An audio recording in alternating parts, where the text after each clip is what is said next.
Hello there, everyone. Welcome to Nightmare Narratives. I am your storyteller, and I'm here to guide you tonight. I know many of you use these videos to drift off to sleep. So before we begin, take a moment to like this video and subscribe to our channel. I'm always curious. Where are you watching from, and what time is it in your part of the world? Now, find your cozy spot and relax. My name is Rick Harmon. I'm a park ranger at Shawnee National Forest in southern Illinois. I've been working here for about 5 years now. It's a quiet job, which is exactly what I wanted when I moved here. After serving in Vietnam, I needed peace. No loud noises, no chaos, just the sound of birds chirping and leaves rustling in the wind. I live alone in a small cabin near the ranger station. It's nothing fancy, but it's home. The forest is beautiful, especially in autumn, when the trees turn shades of orange and red. Most people think this place is peaceful, but lately I've started noticing things that don't feel right. It began with little things, like finding deer carcasses torn apart in ways that didn't make sense. At first, I thought it was just a predator, maybe a bear or a big cat. But the tracks around the bodies weren't like anything I'd seen before. They were huge, with long claw marks etched into the dirt. One evening, an old man named Owen Miller stopped by the station. He's lived near the forest his whole life and knows every inch of it. He leaned on his cane and said, "Rick, you need to be careful out there." I laughed nervously and asked him what he meant. "There's something in these woods," he said, his voice low and serious. "Something that doesn't belong here. Folks around here call it the walker between worlds.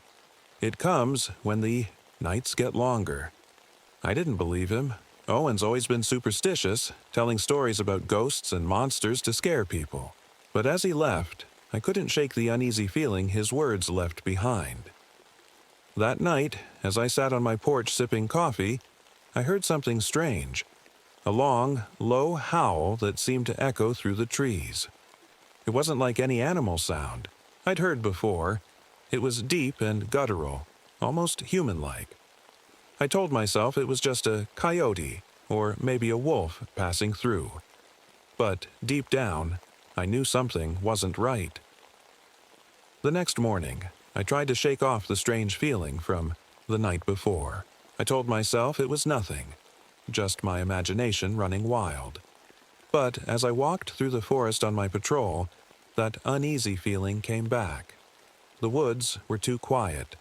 Normally, you'd hear birds chirping or squirrels rustling in the leaves, but there was nothing. Just silence. About halfway through my patrol, I found another deer carcass. This one was worse than the last. Its body was torn apart, and its ribs were sticking out like someone had ripped them open with their bare hands. The tracks around it were fresh, huge claw marks in the dirt. Whatever did this was big, and it wasn't afraid to kill. When I got back to the station, a man named Dr. Marcus Webb was waiting for me. He was a wildlife biologist who had been sent to investigate reports of strange predator behavior in the area. Marcus was young, maybe in his early 30s, with glasses and a backpack full of gear. "I heard you've been finding some unusual signs out there," he said, looking at me like he wanted answers.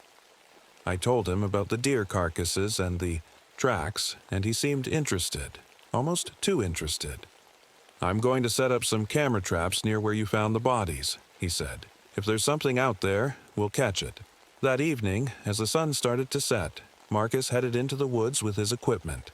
I stayed behind at the station, keeping an eye on the radio in case he needed help. Hours passed, and I didn't hear from him.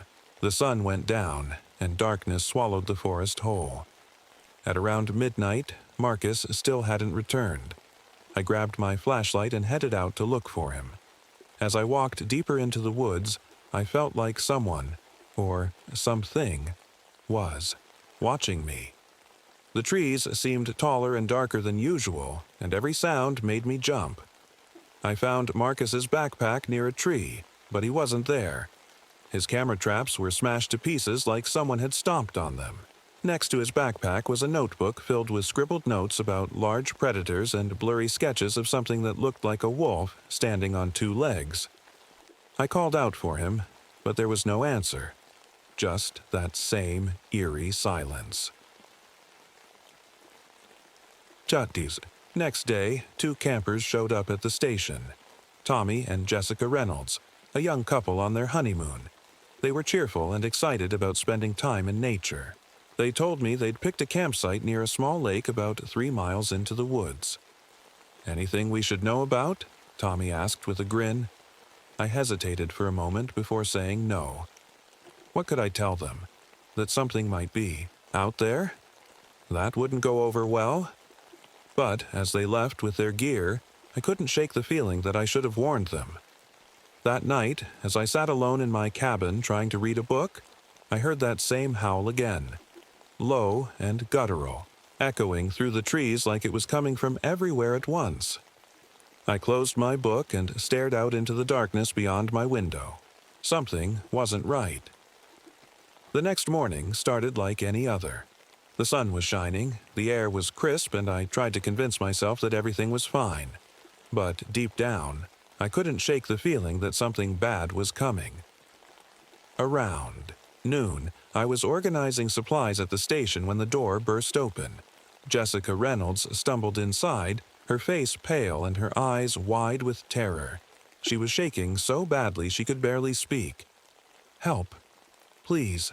It got Tommy," she gasped, clutching her arms like she was trying to hold herself together. I rushed over to her and helped her sit down.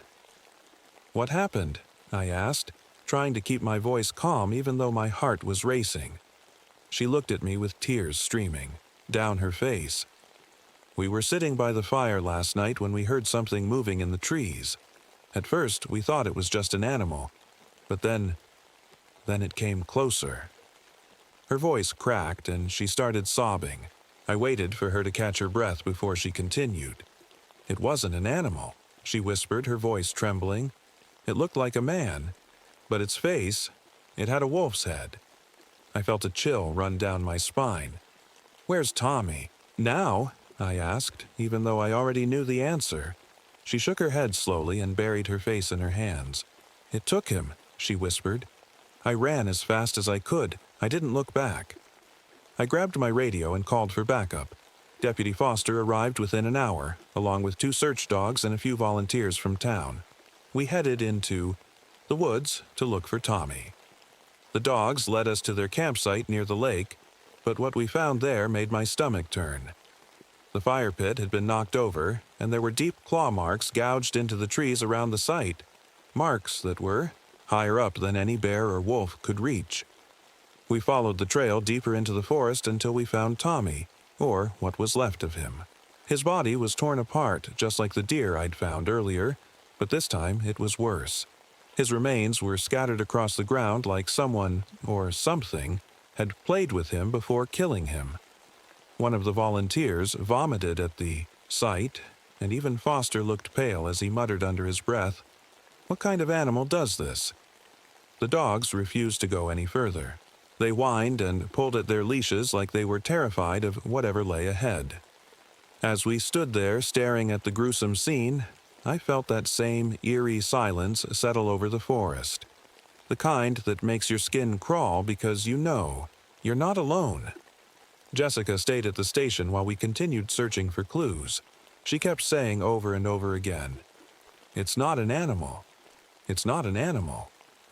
By the time we returned to the station that evening, everyone was shaken up. Foster pulled me aside and said quietly, "Rick, this isn't normal. Whatever did this, it's not something we can handle." I nodded slowly but didn't say anything. He was right. This wasn't normal. That night, as I sat alone in my cabin trying to process everything that had happened, I heard something outside. Soft footsteps crunching through the leaves. I grabbed my flashlight and opened the door slowly, shining the beam into the darkness. There was nothing there. But as I closed the door and locked it behind me, I couldn't shake the feeling that something, or someone, was watching me. The morning after we found Tommy, I couldn't stop thinking about what Jessica had said. A man with a wolf's head? It sounded ridiculous, like something out of a bad horror movie. But the claw marks, the tracks, and the way the dogs reacted, none of it made sense. I decided to visit Ruth Johnston, a local historian who lived just outside the forest. Ruth was in her 70s and had spent her entire life studying the history and folklore of the area. If anyone could help me make sense of this, it was her. Her house was small and cluttered, filled with books, old maps, and strange artifacts. She greeted me with a warm smile, but quickly noticed the look on my face. "You've seen something, haven't you?" she asked, her voice calm but serious. I hesitated before telling her everything, about the deer carcasses, Tommy's death, and Jessica's description of the creature. Ruth listened quietly, her expression growing darker with every word. When I finished, she got up and pulled an old leather-bound book from one of her shelves. She opened it to a page filled with hand-drawn sketches of strange creatures and symbols.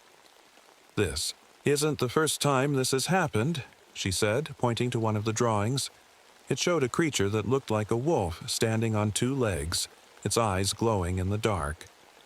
"People around here have been telling stories about this thing for generations. They call it the Dogman." I frowned. "The Dogman? You're saying this thing is real?" Ruth nodded slowly. "Every 13 years, people go missing in these woods. Hunters, campers, even locals who should have known better than to wander too far from home. The stories say it's not just an animal.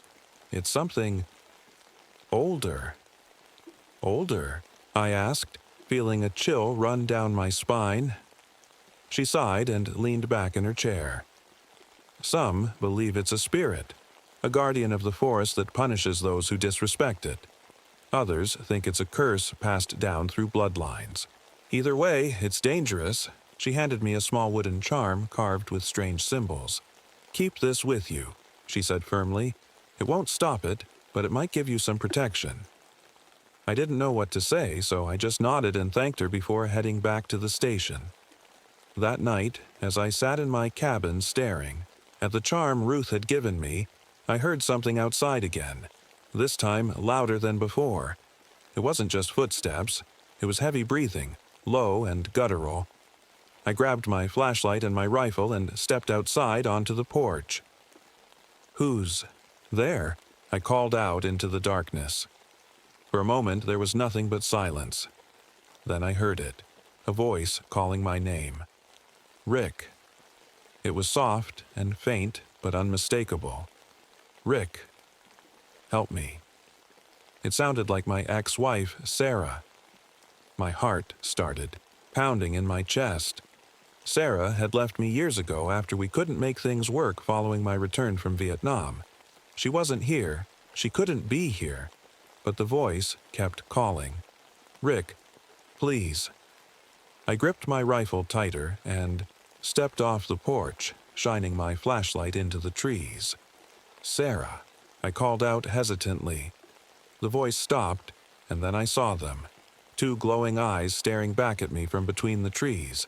They were too high off the ground to belong to any normal animal. I froze as a low growl echoed through the forest. Whatever was out there wasn't Sarah, and it wasn't human. I backed away slowly toward the cabin, keeping my flashlight trained on those glowing eyes until they disappeared into the darkness. When I got inside, I locked every door and window and sat in silence for hours, clutching Ruth's charm in one hand and my rifle in the other. Something was out there, and it wanted me to know it wasn't going away.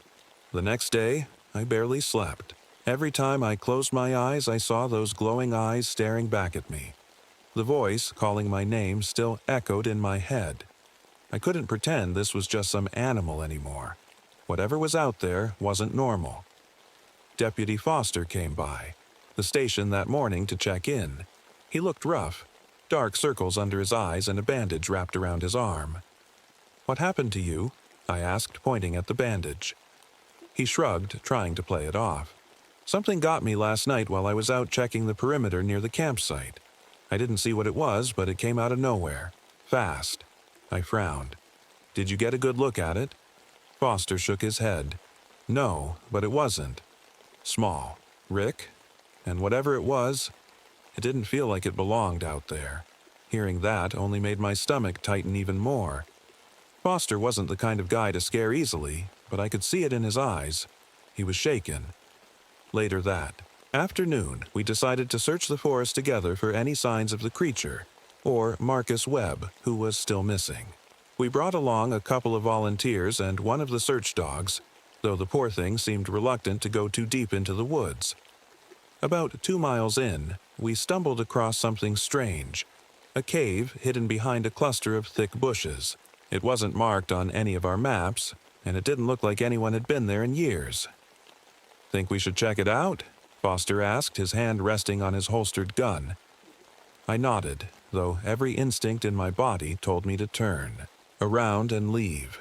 The cave smelled awful, like rotting meat and damp earth. As we stepped inside, our flashlights illuminated strange markings on the walls, pictographs that looked ancient.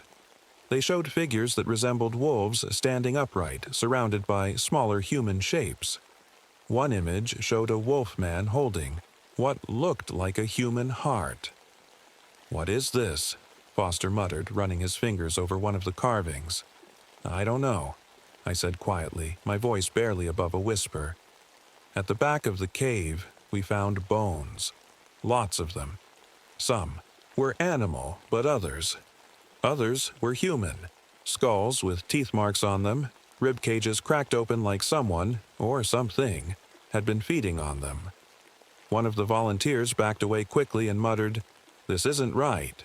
This isn't right," before running out of the cave. As we turned to leave, Foster suddenly screamed and dropped his flashlight. I spun around to see him clutching his arm again. Deep claw marks raked across his skin, fresh blood dripping onto the cave floor. "Let's go," I shouted, grabbing him by the shoulder and pulling him toward the exit. We ran as fast as we could back to the station without looking back. The whole way, I felt like something was chasing us, something just out of sight. When we got back, Foster's wounds were worse than they should have been for such shallow cuts. The skin around them was red and swollen, almost like an infection had set in immediately. He kept saying he felt cold and dizzy before passing out on one of the cots in the station. I called Ruth that evening and told her about what we'd found in the cave. The pictographs, the bones, everything. "You need to stop looking for answers," she said firmly over the phone. "The more you dig into this, the more danger you're putting yourself in." "I can't just ignore this," I replied. "People are dying." She sighed heavily before saying something that sent chills down my spine. "If you want to survive this, Rick, you need to stop thinking like a man and start thinking like someone who believes." That night, as I sat alone in my cabin once again clutching Ruth's charm for dear life, I realized she was right. This wasn't something I could explain with logic or reason. This was something else entirely, and if I didn't figure out how to stop it soon, more people were going to die. The next morning, I woke up with a sense of purpose. Ruth's words kept repeating in my head. Stop thinking like a man and start thinking like someone who believes. If I wanted to survive this and protect anyone else from getting hurt, I had to face the truth. I drove to the edge of town to meet with an elder from a nearby indigenous community. His name was Samuel Greyfeather, and Ruth had mentioned him once before as someone who knew the old stories better than anyone else. Samuel listened quietly as I told him everything about the attacks, the cave, and the creature Jessica described. When I finished, he nodded slowly, like he'd heard it all before. "You're dealing with a skinwalker," he said calmly. "A skinwalker?" I asked, confused. "It's a spirit that can take on the form of a man or beast," he explained. "But this one, it's become something worse. It's no longer just a spirit, it's flesh and blood now, bound to this world by hatred and hunger." I felt a chill run down my spine. "How do we stop it?" Samuel leaned forward, his expression serious. "You can't kill it. Not in the way you think. But you can trap it. weaken it. He pulled out a small pouch filled with silver dust and handed it to me. Silver is its weakness. You'll need this, and blood to lure it out. Blood? I asked, my stomach twisting at the thought. He nodded. It feeds on fear and life force, but blood will draw it in faster than anything else. He also gave me instructions for a ritual, a way to bind the creature using symbols carved into the ground around its lair. You'll only have one chance, he warned me. If you fail, it will never stop hunting you. Back at the station, I spent the entire day preparing for what was coming. I gathered supplies, silver bullets for my rifle, rope, flares, and anything else I thought might help. I carved the symbols Samuel had shown me onto wooden stakes and packed them into my bag. I knew where I had to go, the cave we'd found earlier. That was its lair, its home base. If I could lure it there and complete the ritual, maybe, just maybe, I could stop this thing. But as night fell, doubt started creeping in. What if Samuel was wrong? What if this thing couldn't be stopped? What if I didn't make it out alive? I shook those thoughts away and focused on what needed to be done. The next morning brought an unexpected surprise. My daughter, Emily, showed up at the station unannounced. She was supposed to visit next month during her college break, but here she was, standing in front of me with her backpack slung over one shoulder. "Hey, Dad," she said with a smile. "Thought I'd come early and surprise you." My heart sank immediately. This wasn't right. She shouldn't be here now. Not with everything going on. "Emily," I said carefully, trying to keep my voice steady, "you shouldn't have come." Her smile faded as she looked at me with concern. "What's wrong?" Before I could answer, something clicked in my mind, a horrible realization that made my blood run cold. This wasn't Emily. She wasn't supposed to be here yet. And how would she have even known about what was happening? I took a step back and reached for Ruth's charm in my pocket. "Emily," I said slowly, keeping my eyes on her face. "What day is it?" She frowned. "What? Dad, are you okay?" "What day is it?" I repeated firmly. She hesitated for just a moment, but that hesitation was enough. Her face twisted into something unnatural, a grin that stretched too wide for her face, and her voice changed into something low and guttural. "You're smarter than I thought," she growled before lunging at me. I barely managed to grab my rifle in time and fired a shot into her chest, or rather, its chest. The creature let out an ear-piercing scream as its body shifted back into its true form, a towering figure with glowing eyes and sharp claws. It wasn't human anymore, not even close. I grabbed my bag and ran for the forest as fast as I could, knowing it wouldn't be far behind. By the time I reached the cave, night had fallen completely. The forest was pitch black except for the beam of my flashlight bouncing off the trees as I ran. I could hear it behind me, heavy footsteps crunching through the leaves, getting closer with every second. When I reached the cave entrance, I quickly set up the stakes in a circle around me and sprinkled the silver dust across the ground, just as Samuel had instructed. The creature emerged from the shadows moments later, its glowing eyes locked onto mine. "You can't stop me," it snarled, in that same guttural voice that made my skin crawl. "We'll see about that," I muttered under my breath as I raised my rifle and fired another silver bullet straight into its chest. The creature howled in pain, but didn't fall. It just got angrier. It charged at me with incredible speed, slashing at my arm before I could dodge out of the way. Pain shot through me like fire as blood dripped onto the ground. But then something strange happened. The symbols carved into the stakes began to glow faintly as if they were reacting to my blood, mixing with the silver dust on the ground. The creature froze mid-step and let out another ear-piercing scream as its body began to convulse violently. Didn't waste any time. I grabbed one of the stakes and drove it into its chest while shouting the words Samuel had taught me for the ritual. The creature let out one final howl before collapsing onto the ground. And then Silence. It was. Over.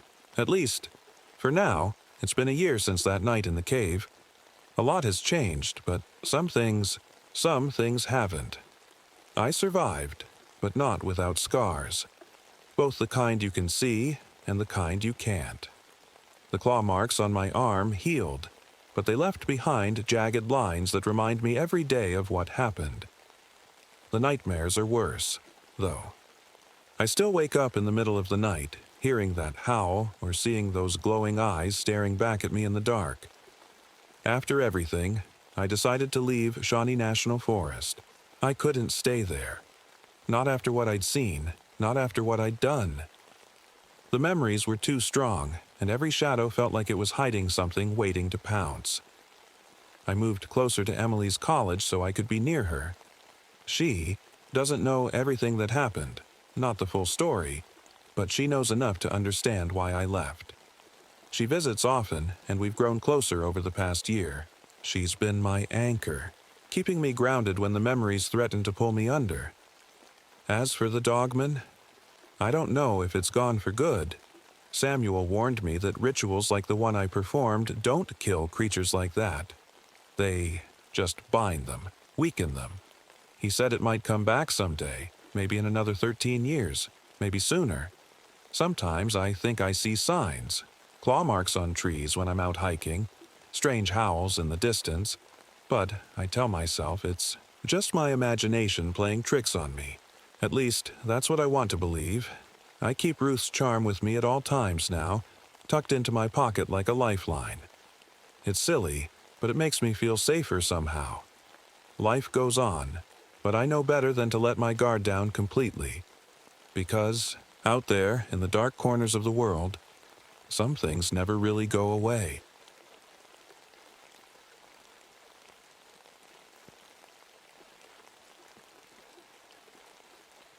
My name is Martin Calloway. I'm a limnologist, which means I study lakes and everything that happens in and around them.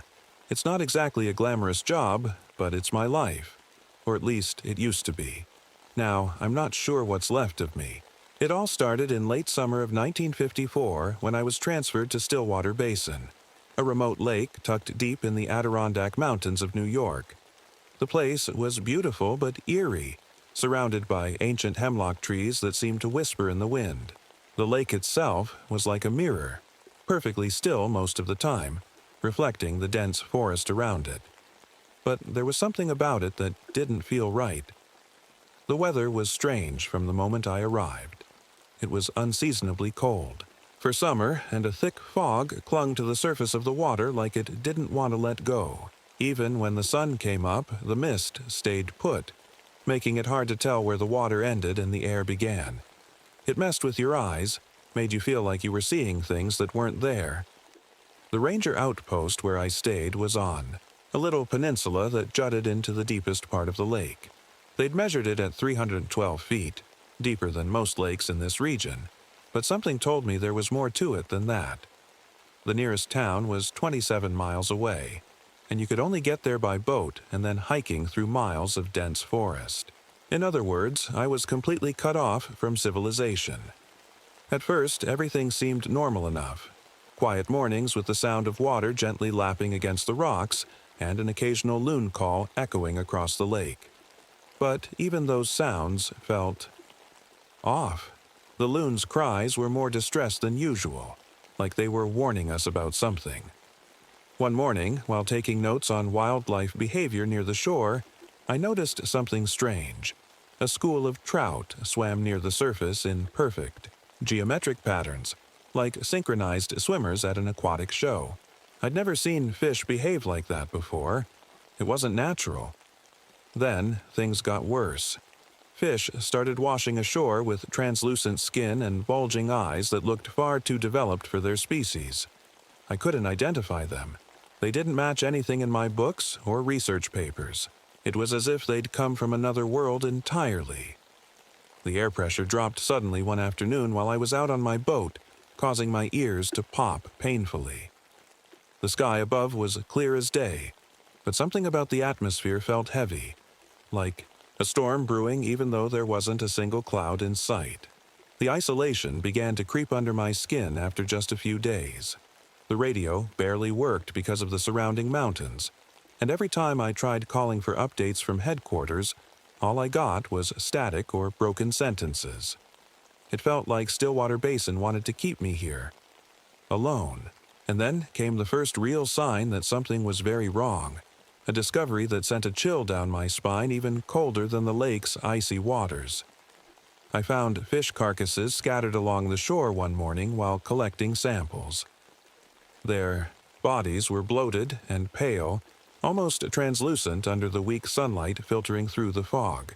Their eyes, they were too big for their heads, bulging out as if they'd been staring at something terrifying before they died. I couldn't explain it, not scientifically anyway, and that scared me more than anything else. I guess I should tell you more about myself. My name's Martin Calloway, and I'm 43 years old. People say I look older than I am, probably because of my thin, tired face and the scar that runs down my right cheek. That scar came from a boating accident years ago. But honestly, it's not the worst thing that's ever happened to me. I've spent most of my life studying lakes. To me, they're more than just bodies of water. They're alive in their own way. They have personalities, moods, even secrets. Some are calm and peaceful, others are dark and restless. Stillwater Basin felt like one of the restless ones from the moment I arrived. I wasn't supposed to be here, though. My last assignment was at Lake Michigan, where I worked on underwater research projects with a team of scientists. But everything changed last year when my colleague, my best friend, drowned during a dive.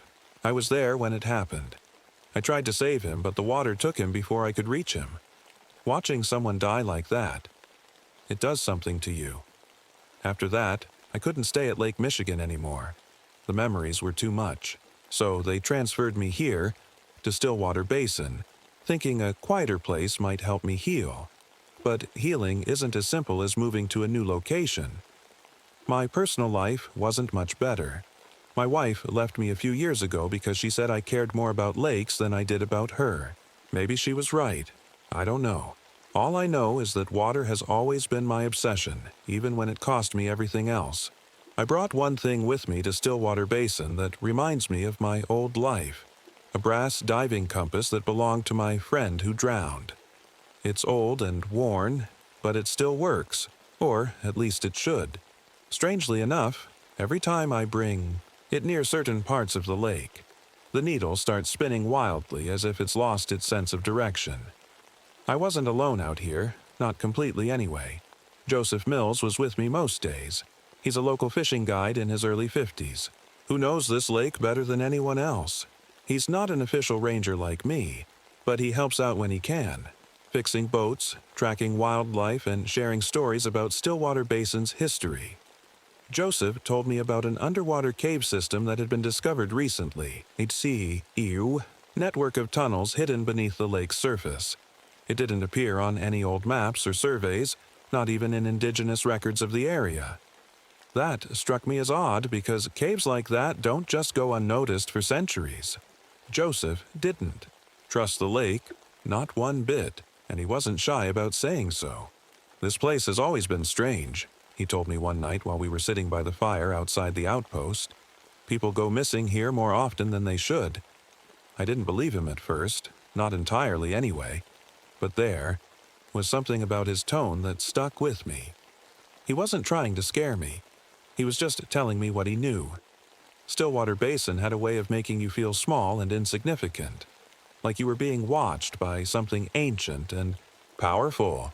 But as a scientist, I believed there had to be rational explanations for everything happening here. The strange fish behavior, the translucent carcasses on shore, even the spinning compass needle. I kept detailed logs every day, writing down everything I saw and heard around the lake, and convinced myself that science would eventually make sense of it all. But deep down, I wasn't so sure anymore. The first few days at Stillwater Basin were unsettling, but I chalked it up to the isolation. I told myself it was just my mind playing tricks on me. But then things started happening, things I couldn't ignore. It began with the depth readings. I was out on the lake one morning, lowering the sonar equipment to measure how deep the water went. The official record said the deepest part was 312 feet, but my readings showed something different.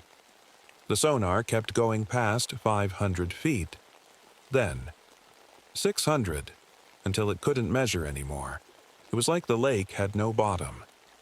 I tried again, thinking maybe the equipment was malfunctioning, but every time, the results were the same. There was a trench down there, a massive one, that no one had ever documented before. How could something like that go unnoticed? The water temperature wasn't right either. Normally, lakes are colder at the bottom and warmer near the surface. But here, it was reversed. The deepest parts were 15 degrees warmer than the surface. That didn't make sense. It felt like something was heating the water from below. Then there was the taste of the water itself. I don't usually drink lake water. It's not safe.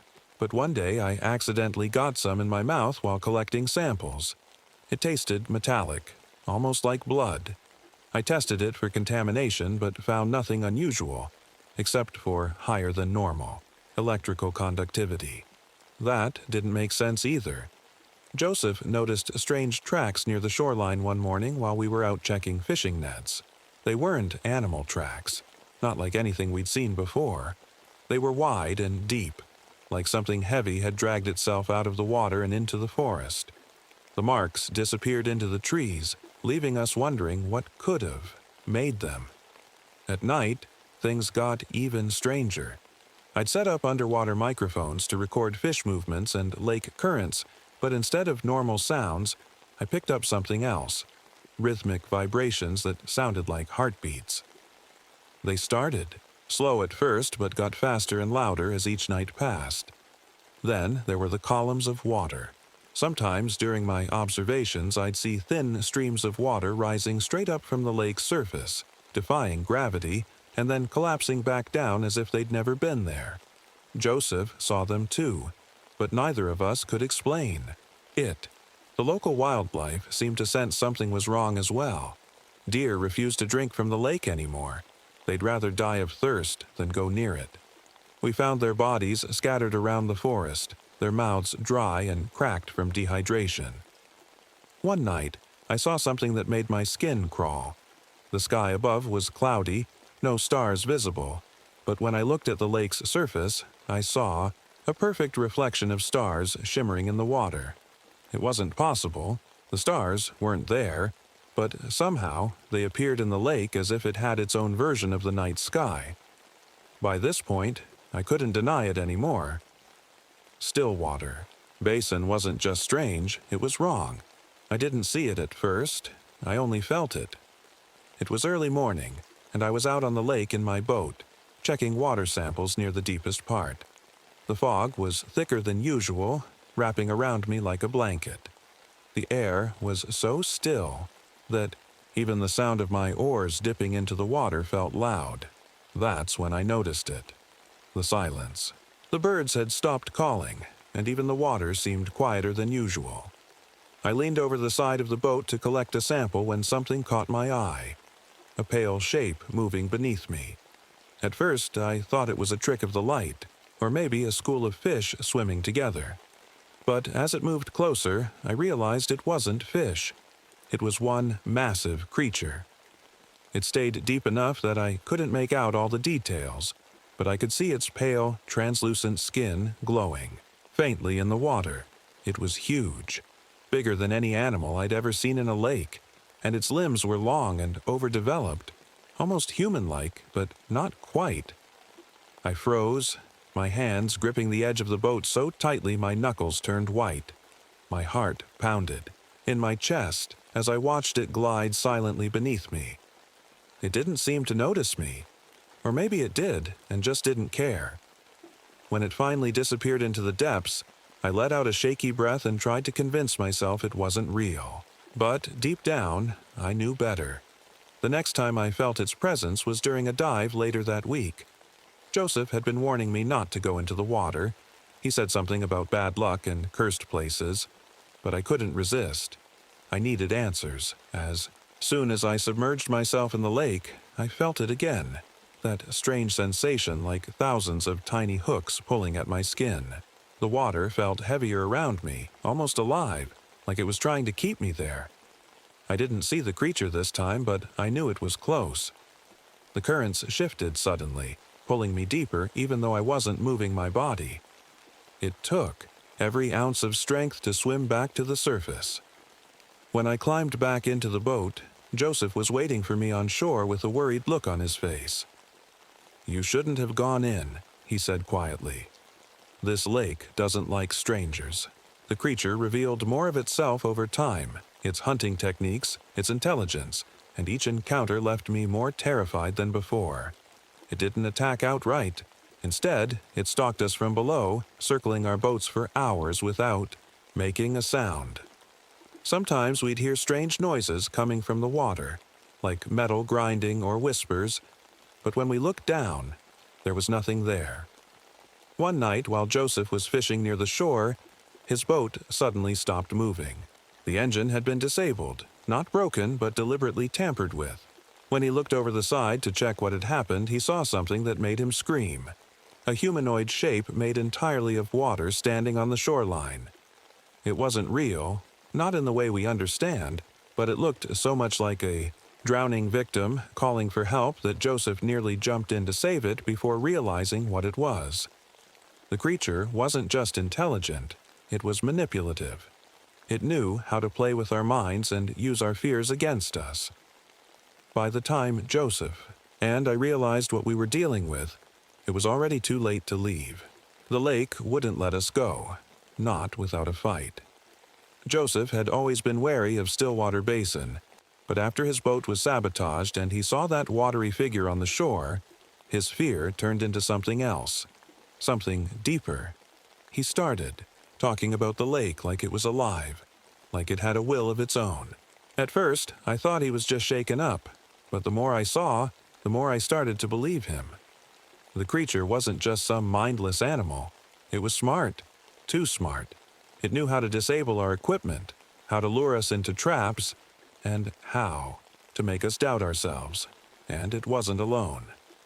One night, while reviewing my notes in the outpost, I found an old map tucked into one of the filing cabinets. It was dated back to 1879, the year the dam was built that created Stillwater Basin. The map showed the original layout of the land before it was flooded, including an area marked as an indigenous burial site. My stomach sank as I realized what this meant. The lake wasn't natural. It was man-made. When they built the dam and flooded the valley, they disturbed something ancient, something that had been buried for centuries. I told Joseph about the map, and his face went pale. "That explains it," he muttered under his breath. "This lake, it's cursed." The next day, Joseph decided to go night fishing near the shore despite everything that had happened. He said we couldn't let fear control us, that we had to keep living our lives. But deep down, I think he just wanted to prove to himself that he could still face the lake. I stayed behind at the outpost, watching him from a distance as he cast his line into the water. For a while, everything seemed normal, quiet and calm like any other night. But then I heard him scream. I ran to the shoreline as fast as I could and found Joseph lying on the rocks, clutching his leg. His pants were soaked in blood, and there were deep gashes running down his thigh, like something had tried to pull him into the water. "It's here," he gasped, his voice trembling. "It's hunting us." I helped him back to the outpost and bandaged his wounds as best as I could, but I knew we couldn't stay here much longer. The creature was getting bolder, more aggressive, and if we didn't do something soon, neither of us would make it out alive. That's when I came up with a plan. A desperate one, but our only chance. I remembered reading about limestone deposits in some of my research papers, the kind that could affect certain aquatic creatures by irritating their skin or disrupting their senses. If we could find enough limestone powder and use it near the underwater cave system where the creature seemed to retreat during daylight hours, we might be able to drive it away, or at least weaken it enough to escape. Joseph volunteered to act. as bait despite his injuries. He said someone needed to distract the creature while I carried out the plan. I didn't want him to risk his life again after what had happened, but he insisted. "I'm not leaving this place without a fight," he said firmly. As night fell, Joseph took a small boat out onto the lake while I prepared my diving gear and limestone powder near the cave entrance. My heart raced as I slipped beneath the surface and swam toward the dark tunnels below. The water felt colder than ever, heavy and suffocating, but I pushed forward until I reached the cave system. Inside, I found something that made my blood run cold. Clusters of juvenile creatures hibernating in pockets along the walls and prehistoric paintings depicting their life cycle on jagged rocks above. Before I could process what I was seeing, a sudden wave of pressure hit me like a punch to the chest. The creature was here. It had followed me into its lair. I scattered the limestone powder as quickly as I could while dodging its massive limbs sweeping through the water like pale shadows. Every second felt like an eternity as I fought against both my fear and my dwindling oxygen supply. Finally, with one last burst of strength, I triggered an underwater explosion using a small charge Joseph had rigged earlier in case things went wrong. The blast sent rocks tumbling down into the cave entrance, sealing off its main retreat point. But something happened during those final moments, something I still can't explain. As the water settled around me after the explosion, I felt an overwhelming connection to the creature, a telepathic link that showed me centuries of human interaction through its eyes. It wasn't just hunting us, it was defending itself from what we'd done to its home. When I surfaced hours later and dragged myself back onto shore, Joseph was waiting for me with tears in his eyes. We'd survived, but not without scars. After that night, nothing felt the same. Joseph and I had survived, but we weren't whole. His injuries left him limping and weak, and I wasn't sure what had happened to me. The explosion had sealed the cave entrance, but it hadn't destroyed the creature or its young. The lake was still alive, still restless, and so was I. I started noticing changes in myself almost immediately. My skin felt different, thicker, almost rubbery, and my breathing became shallow and strained whenever I was away from the water for too long. One morning, while washing my face in the basin outside the outpost, I saw faint ridges along my neck, like the beginnings of gills. I didn't tell Joseph. He had enough to deal with already, and I didn't want to scare him. But deep down, I knew what was happening. The lake had changed me, marked me somehow, and there was no going back. I spent hours digging through old records about Stillwater Basin, trying to understand what we'd uncovered. The dam project in 1879 had flooded an indigenous burial site, a sacred place that should have been left alone. Workers had reported strange occurrences during construction, tools disappearing, unexplained illnesses, even drownings in shallow water. They called it lake fever, but now I knew better. The Cold War-era military had also taken an interest in the lake's anomalies. Old reports mentioned experiments with sonar technology and underwater weapons testing near Stillwater Basin. They'd noticed unusual readings, too, movements at impossible depths, but dismissed them as equipment malfunctions. They didn't know what they were dealing with. Even now, conservationists were fighting to protect the area from further development, but it felt like a losing battle. The lake was changing, rising slowly beyond the dam's capacity, and if it overflowed into neighboring watersheds, who knows what might happen? Joseph left a few weeks later saying he couldn't stay here anymore. "This place isn't safe," he told me as he packed his things. "You should leave too." But I couldn't leave. Not yet. The lake had taken so much from me already, my peace of mind, my health, even my humanity. But it had also given me something in return: understanding. Stillwater Basin wasn't just a lake. It was a living thing, a guardian of something ancient and powerful. We'd disturbed it with our dams and machines, and now it was fighting back. I stayed behind to monitor the water levels and keep an eye on the creature's movements. Every night, I heard its rhythmic vibrations echoing through the depths like a heartbeat, steady and unrelenting. And then, one morning, as I stood by the shore watching the fog roll across the surface, I saw something that made my heart stop. The water level had risen several inches overnight. It wasn't much, not yet, but it was enough to tell me that whatever we'd done to seal off the cave hadn't stopped it completely. The lake was growing stronger. I don't know how much time we have before it reaches neighboring rivers and streams, or what will happen when it does, but one thing is certain: Stillwater Basin isn't finished with us yet.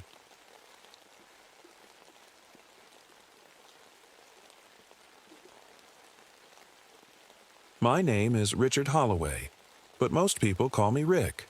I'm a park ranger and a spelunker, someone who explores caves for a living. I've spent years crawling through tight spaces, mapping out dark tunnels, and listening to the echoes of places most people will never see. But this story isn't about the caves I've explored. It's about the one I wish I'd never found. It was the winter of 1968, and Mammoth Cave National Park in Kentucky was buried under a heavy blanket of snow. The roads leading to the park were shut down, and the storm had cut off most communication. The silence above ground was eerie. No cars, no birds, just the crunch of snow underfoot and the occasional whistle of wind through the trees. But below ground, in the caves, it was a different kind of quiet. The kind that presses against your ears and makes you feel like you're being watched. I was there with Liam Tanner, a graduate student working on a research project about cave acoustics. Liam was young, only 24, and full of energy. He had brought recording equipment to capture the sounds inside the caves for his study. I wasn't thrilled about having someone tag along, but he seemed eager to learn, and I figured it wouldn't hurt to show him around. The cave we were exploring had been recently discovered, a new chamber hidden deep within the system. It was supposed to be untouched by humans, but as soon as we entered, something felt off. The air inside was colder than usual, and there was this strange smell, like damp earth mixed with something organic and old. The first thing we noticed was how different the acoustics were. Normally, caves echo when you make noise. A clap or a shout will bounce back at you from all directions. But here, it was like the sound just disappeared. Liam tested it with his equipment, clapping his hands and playing tones from a small bowed speaker. The sound didn't bounce back. It got absorbed into the walls. We walked deeper into the chamber, our headlamps lighting up jagged limestone formations that looked almost like human figures frozen in stone. Water dripped from the ceiling, in perfect rhythm, like a metronome ticking away time we couldn't measure anymore. The deeper we went, the more disoriented I felt. Without sunlight or clocks, time in a cave becomes meaningless. It stretches and bends until you forget how long you've been down there. Then we found something strange, a pile of old equipment tucked into a corner of the chamber. It looked like it had been left behind decades ago. Rusted lanterns, ropes that should have rotted away by now, even an old leather satchel covered in dust. But here's the thing. It wasn't dusty at all. It looked pristine, as if someone had just placed it there yesterday. "This stuff is from the 1930s, Liam said, brushing his fingers over one of the lanterns. But this chamber wasn't even discovered until last year. I didn't have an answer for him. All I knew was that my gut told me something wasn't right. As we moved further into the cave system, we noticed blind cave salamanders gathering near an entrance to another chamber. These creatures are rare. They live their whole lives in darkness, but there were dozens of them clustered together like they were trying to escape something deeper inside. "Rick," Liam said quietly, "do you hear that?" I stopped and listened. At first, I thought it was just water dripping again, but then I realized it wasn't water at all. It was a low hum coming from somewhere deeper in the cave. It sounded unnatural, like machinery, or maybe even breathing. "Let's keep moving," I said, trying to sound calm even though my heart was pounding. As we stepped into the next chamber, everything changed. The air shifted suddenly, rushing past us like wind being sucked into a vacuum. My ears popped from the pressure change, and Liam stumbled forward. "What's happening?" he asked nervously. "I don't know," I replied honestly. The walls around us seemed alive somehow, like they were pulsing with energy we couldn't see but could feel deep in our bones. And then came another discovery. Primitive flutes carved from what looked like human bone scattered near an entrance to yet another chamber. I picked one up carefully. It felt wrong to touch it, and stared at its intricate carvings. Who had made these? And why? We didn't have time to answer those questions because that hum grew louder, deeper, and more unsettling with every step we took. I should probably tell you a little more about myself before we go any further. My name is Rick Holloway, and I've been exploring caves for most of my life. I'm 37 years old, and if you saw me, you'd probably think I look like someone who spent too much time underground. Wiry, a little rough around the edges, with calloused hands and clothes that are always covered in dust. I wasn't always like this. There was a time when I had a wife, a home, and what some might call a normal life. But that all changed 2 years ago when I nearly died in a cave collapse. I was trapped for almost 36 hours in total darkness, pinned under rocks with barely enough air to breathe. By the time they pulled me out, something inside me had changed. I couldn't explain it, but the caves didn't feel like home anymore. They felt like they were watching me, waiting for me to make a mistake. That fear stuck with me, even though I tried to push it down. My wife, ex-wife now, said I wasn't. The same person after that. She begged me to quit caving, but I couldn't do it. It's not just my job, it's who I am. So she left, and I stayed behind, diving deeper into the darkness as if it could somehow fix what was broken inside me. The only thing that kept me going was my ability to navigate caves by sound. You see, I have this strange gift, perfect pitch. It means I can hear tiny differences in sound and use them to figure out where I am. In total darkness, when most people would panic, I can listen to the echoes and tell which way leads back to safety. It saved my life more times than I can count. That's why Liam asked me to help him with his project. He was studying how sound travels through caves, how echoes work, how certain frequencies can reveal hidden chambers. He even brought this fancy equipment to record subsonic frequencies, sounds too low for the human ear to hear. Liam was smart, but inexperienced. He didn't understand how dangerous caves could be, or how quickly things could go wrong down there. Still, he was eager to learn, and I figured it wouldn't hurt to show him the ropes. We'd been exploring Mammoth Cave for about 3 days before we found the new chamber system. At first, everything seemed normal. Tight passages opening into larger rooms filled with stalactites and stalagmites. But then we started noticing the strange things. The way sound didn't echo back like it should. The blind salamanders gathering in unusual numbers, and that pile of old equipment that looked like it had been left behind yesterday. Liam was fascinated by all of it. He kept stopping to take notes or set up his recording gear while I kept an eye on our surroundings. "Rick," he said at one point, "have you ever seen anything like this before?" "No," I admitted. "And that's what worries me." He gave me a nervous smile but didn't say anything else. As we moved deeper into the cave system, I started feeling uneasy. It wasn't just the cold or the darkness, it was something else. The air felt heavy, like it was pressing down on us, and every sound we made seemed too loud against the unnatural silence. I tried to shake it off and focus on getting us through safely. That's when Liam stopped suddenly and pointed at something. On the ground. "Look," he whispered. I followed his gaze and saw footprints, bare, human footprints, leading through the mud toward one of the side chambers. They were fresh enough that you could see every detail of the toes and heels. "Is someone else down here?" Liam asked. "They can't be," I said firmly. "The storm cut off all access roads." "Then how do you explain those?" he pressed. I didn't have an answer for him because deep down I knew those prints shouldn't exist. We followed them cautiously into the side chamber, our headlamps casting long shadows on the walls. The footprints stopped abruptly at a vertical rock face, a sheer wall with no handholds or ledges. No way someone climbed up there barefoot, Liam said quietly. Let's keep moving, I replied, trying to keep my voice steady even though my stomach was churning with unease. As we turned back toward the main passage, something caught my eye. A faint shimmer on one of the limestone formations near the chamber entrance. It looked almost like movement. Did you see that? Liam asked nervously. I don't know, I admitted again. We stood there for a moment in silence, staring at the formation as if it might come alive at any second. But nothing happened.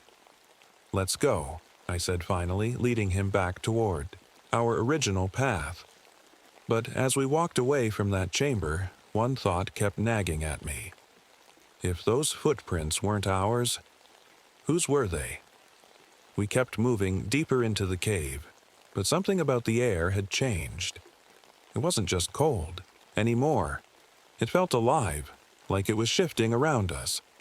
Every breath I took seemed heavier, harder to pull into my lungs. Liam must have felt it too because he kept glancing over his shoulder, his face pale in the glow of his headlamp. Rick, he said after a while, do you hear that? I stopped and listened. At first, I didn't hear anything unusual, just the steady drip of water from the ceiling and the faint hum of the cave.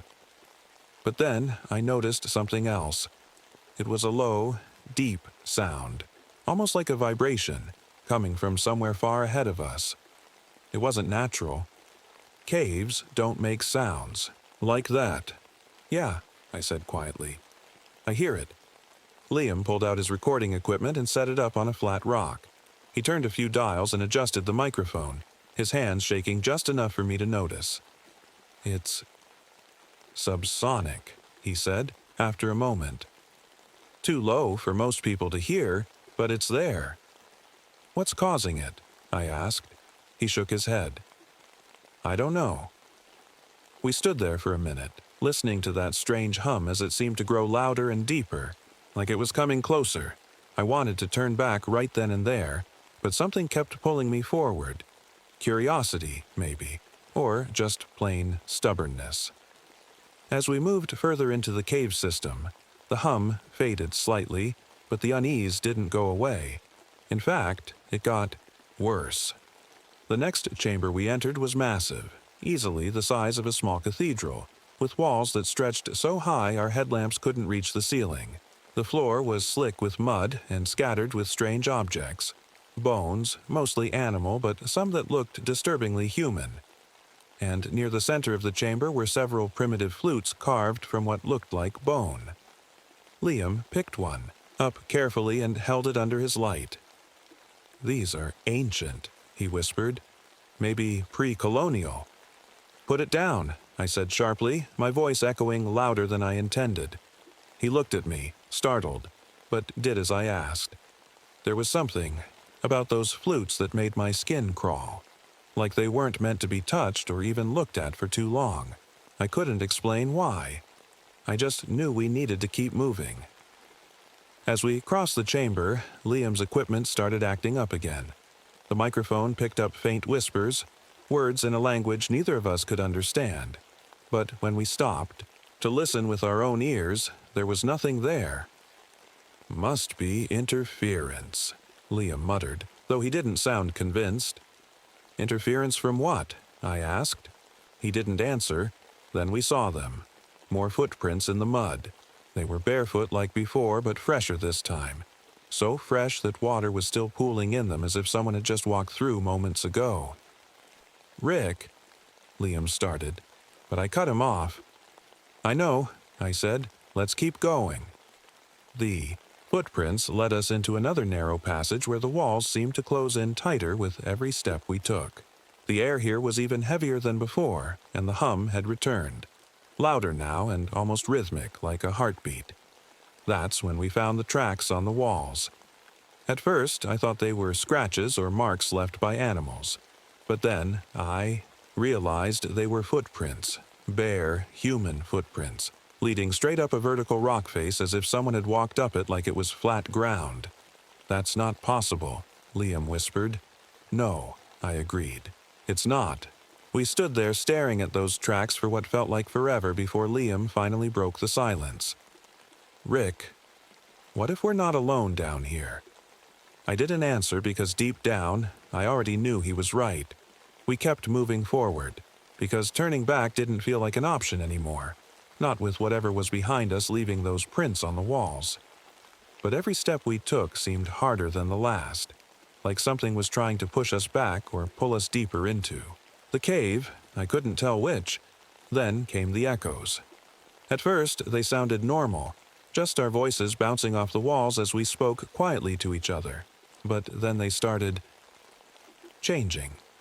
My voice would echo back with words I hadn't said or tones that didn't match mine at all.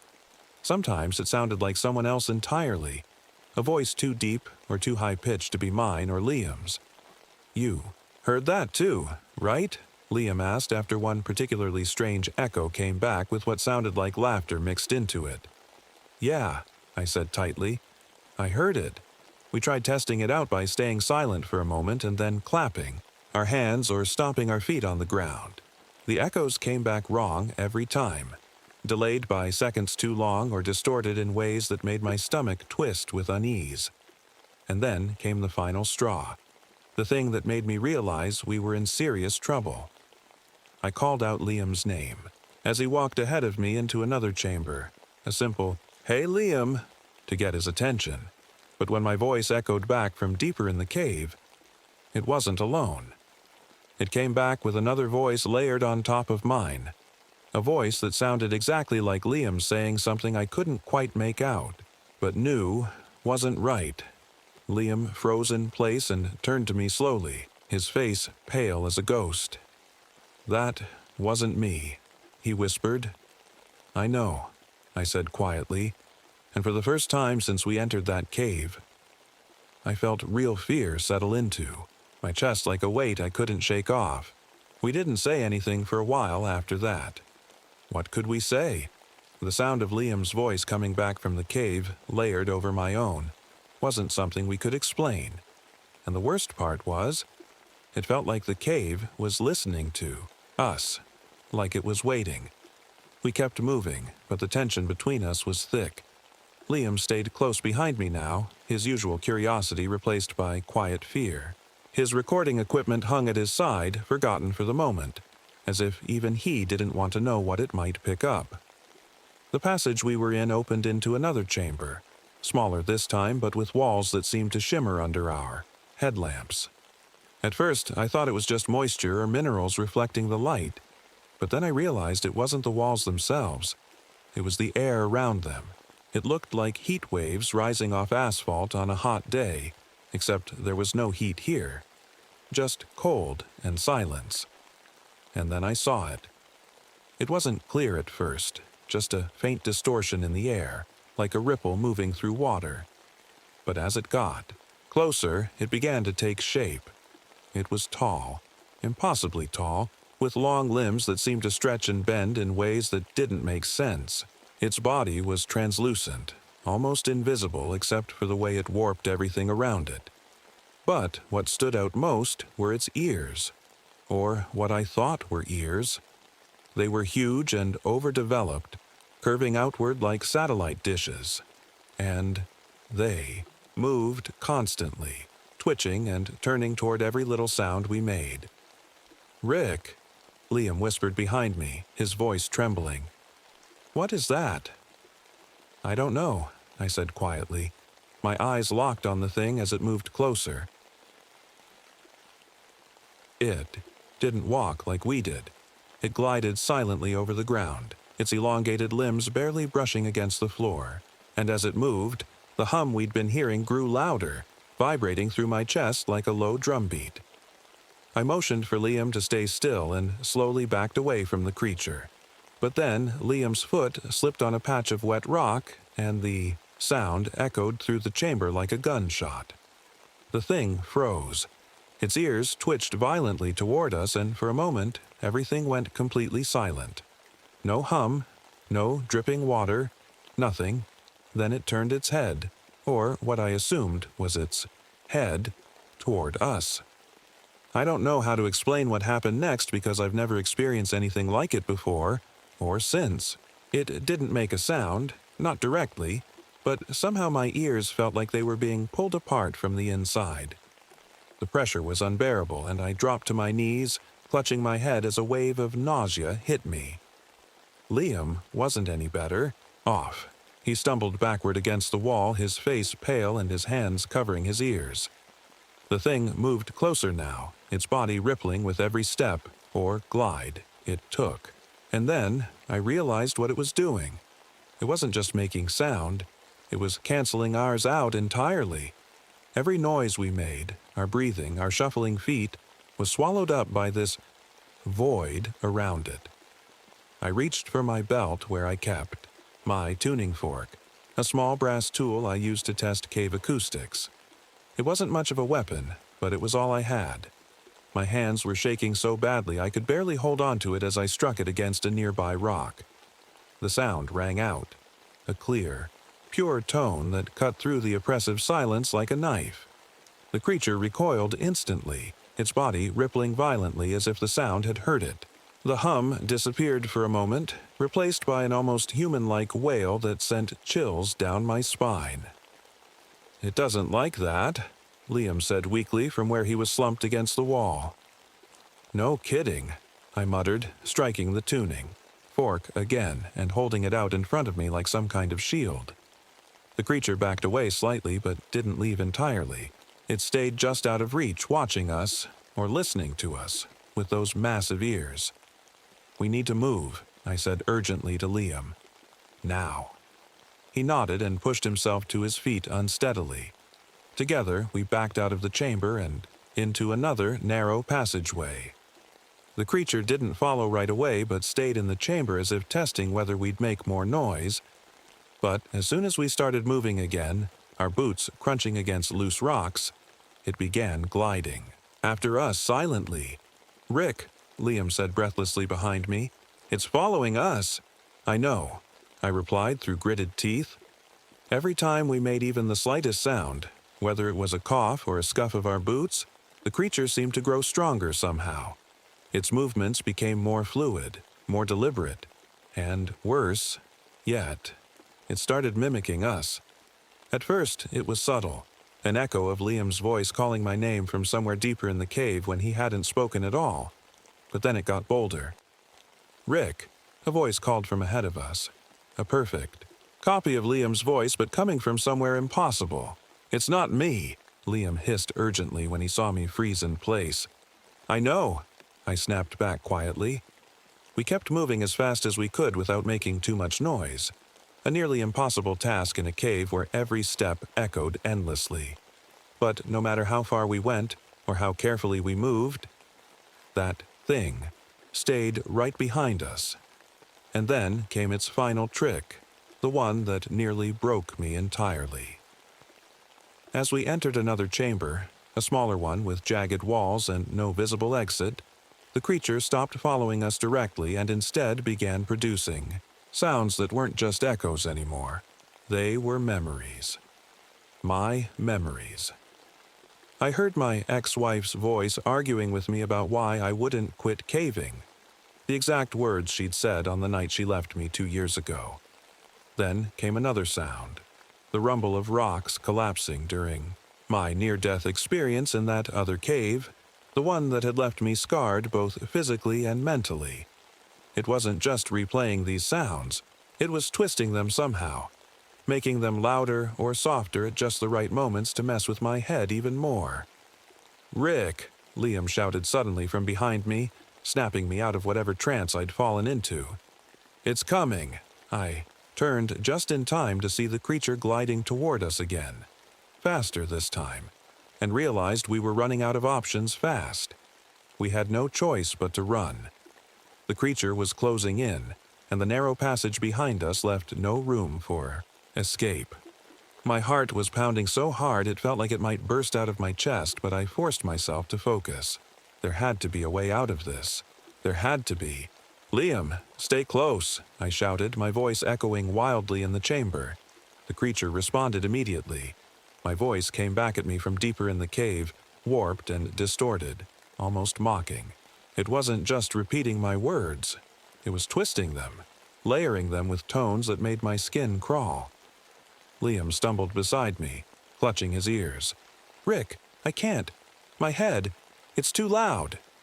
I grabbed his arm and pulled him forward. "Keep moving. Don't stop." We pushed through another narrow tunnel, the walls pressing in on either side. The air was thick now, almost suffocating, and the hum was back, louder than ever. It felt like it was inside my skull, vibrating through every bone in my body. Then we stumbled into a massive chamber, the biggest one yet. My headlamp barely lit the edges of it, but I could see enough to know this was no ordinary cave. The walls were covered in strange carvings, spirals and patterns that seemed to pulse and shift when I looked at them too long.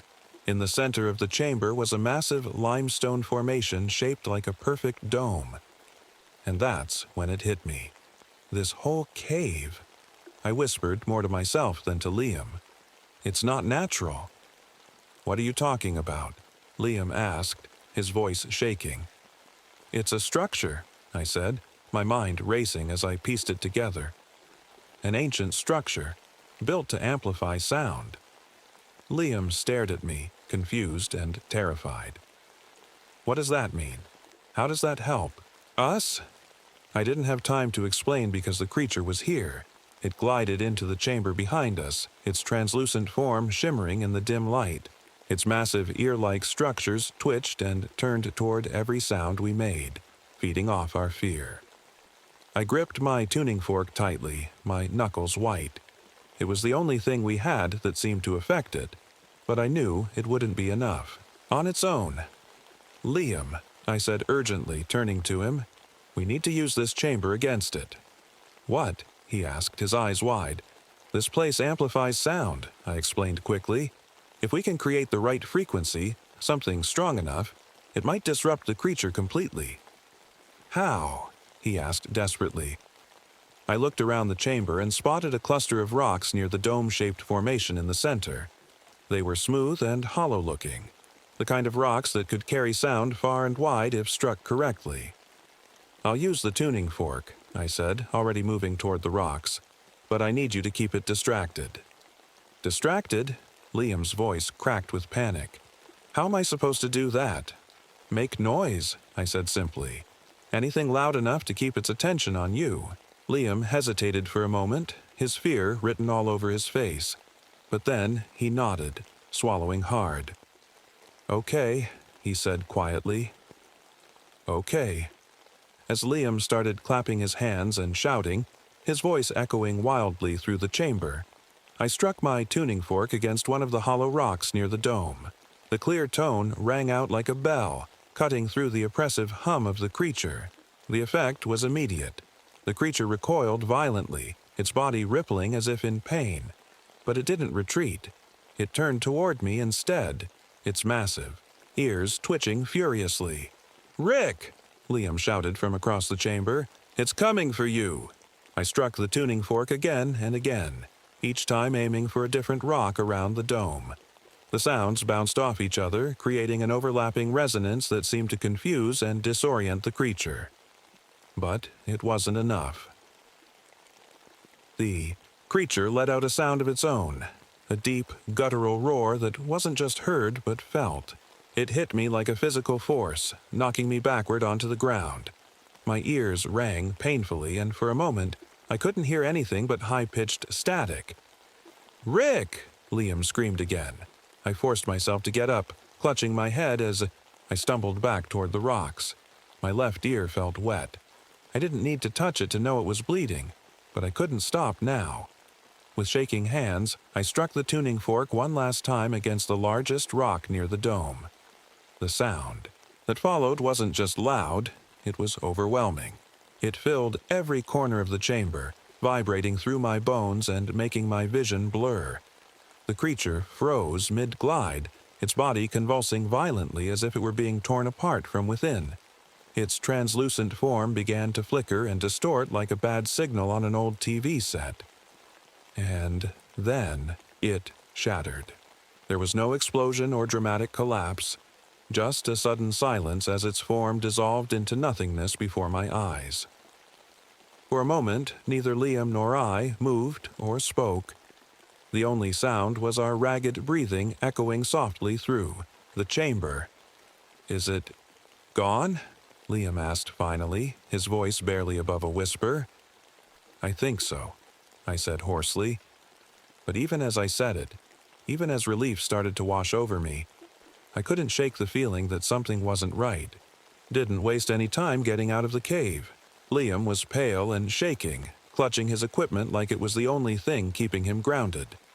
My left ear throbbed painfully, and I could feel dried blood crusting along the side of my face. But none of that mattered. We were alive, and that was all I cared about. The way back to the surface felt longer than it should have. Every sound, every drip of water, every shuffle of our boots made me flinch, expecting the creature to reappear. But it didn't. The cave was quiet now, almost peaceful in a way, but I couldn't trust it. Not after what we'd seen. When we finally reached the entrance, the cold air hit me like a slap in the face. The snowstorm had eased up, and the world, above ground, felt almost normal again. Almost. Liam collapsed onto the snow-covered ground outside, breathing heavily. "I thought we were going to die down there," he said, his voice trembling. "Me too," I admitted quietly. We sat there, for a while in silence, letting the reality of what had just happened sink in. But even as I stared out at the snow-covered trees, my mind kept drifting back to the cave, to the creature, to the strange carvings on the walls, to the hum that had seemed to come from everywhere and nowhere at once. "What was that thing?" Liam asked finally. "I don't know," I said honestly, "but I don't think it was alone." Liam looked at me sharply. "What do you mean?"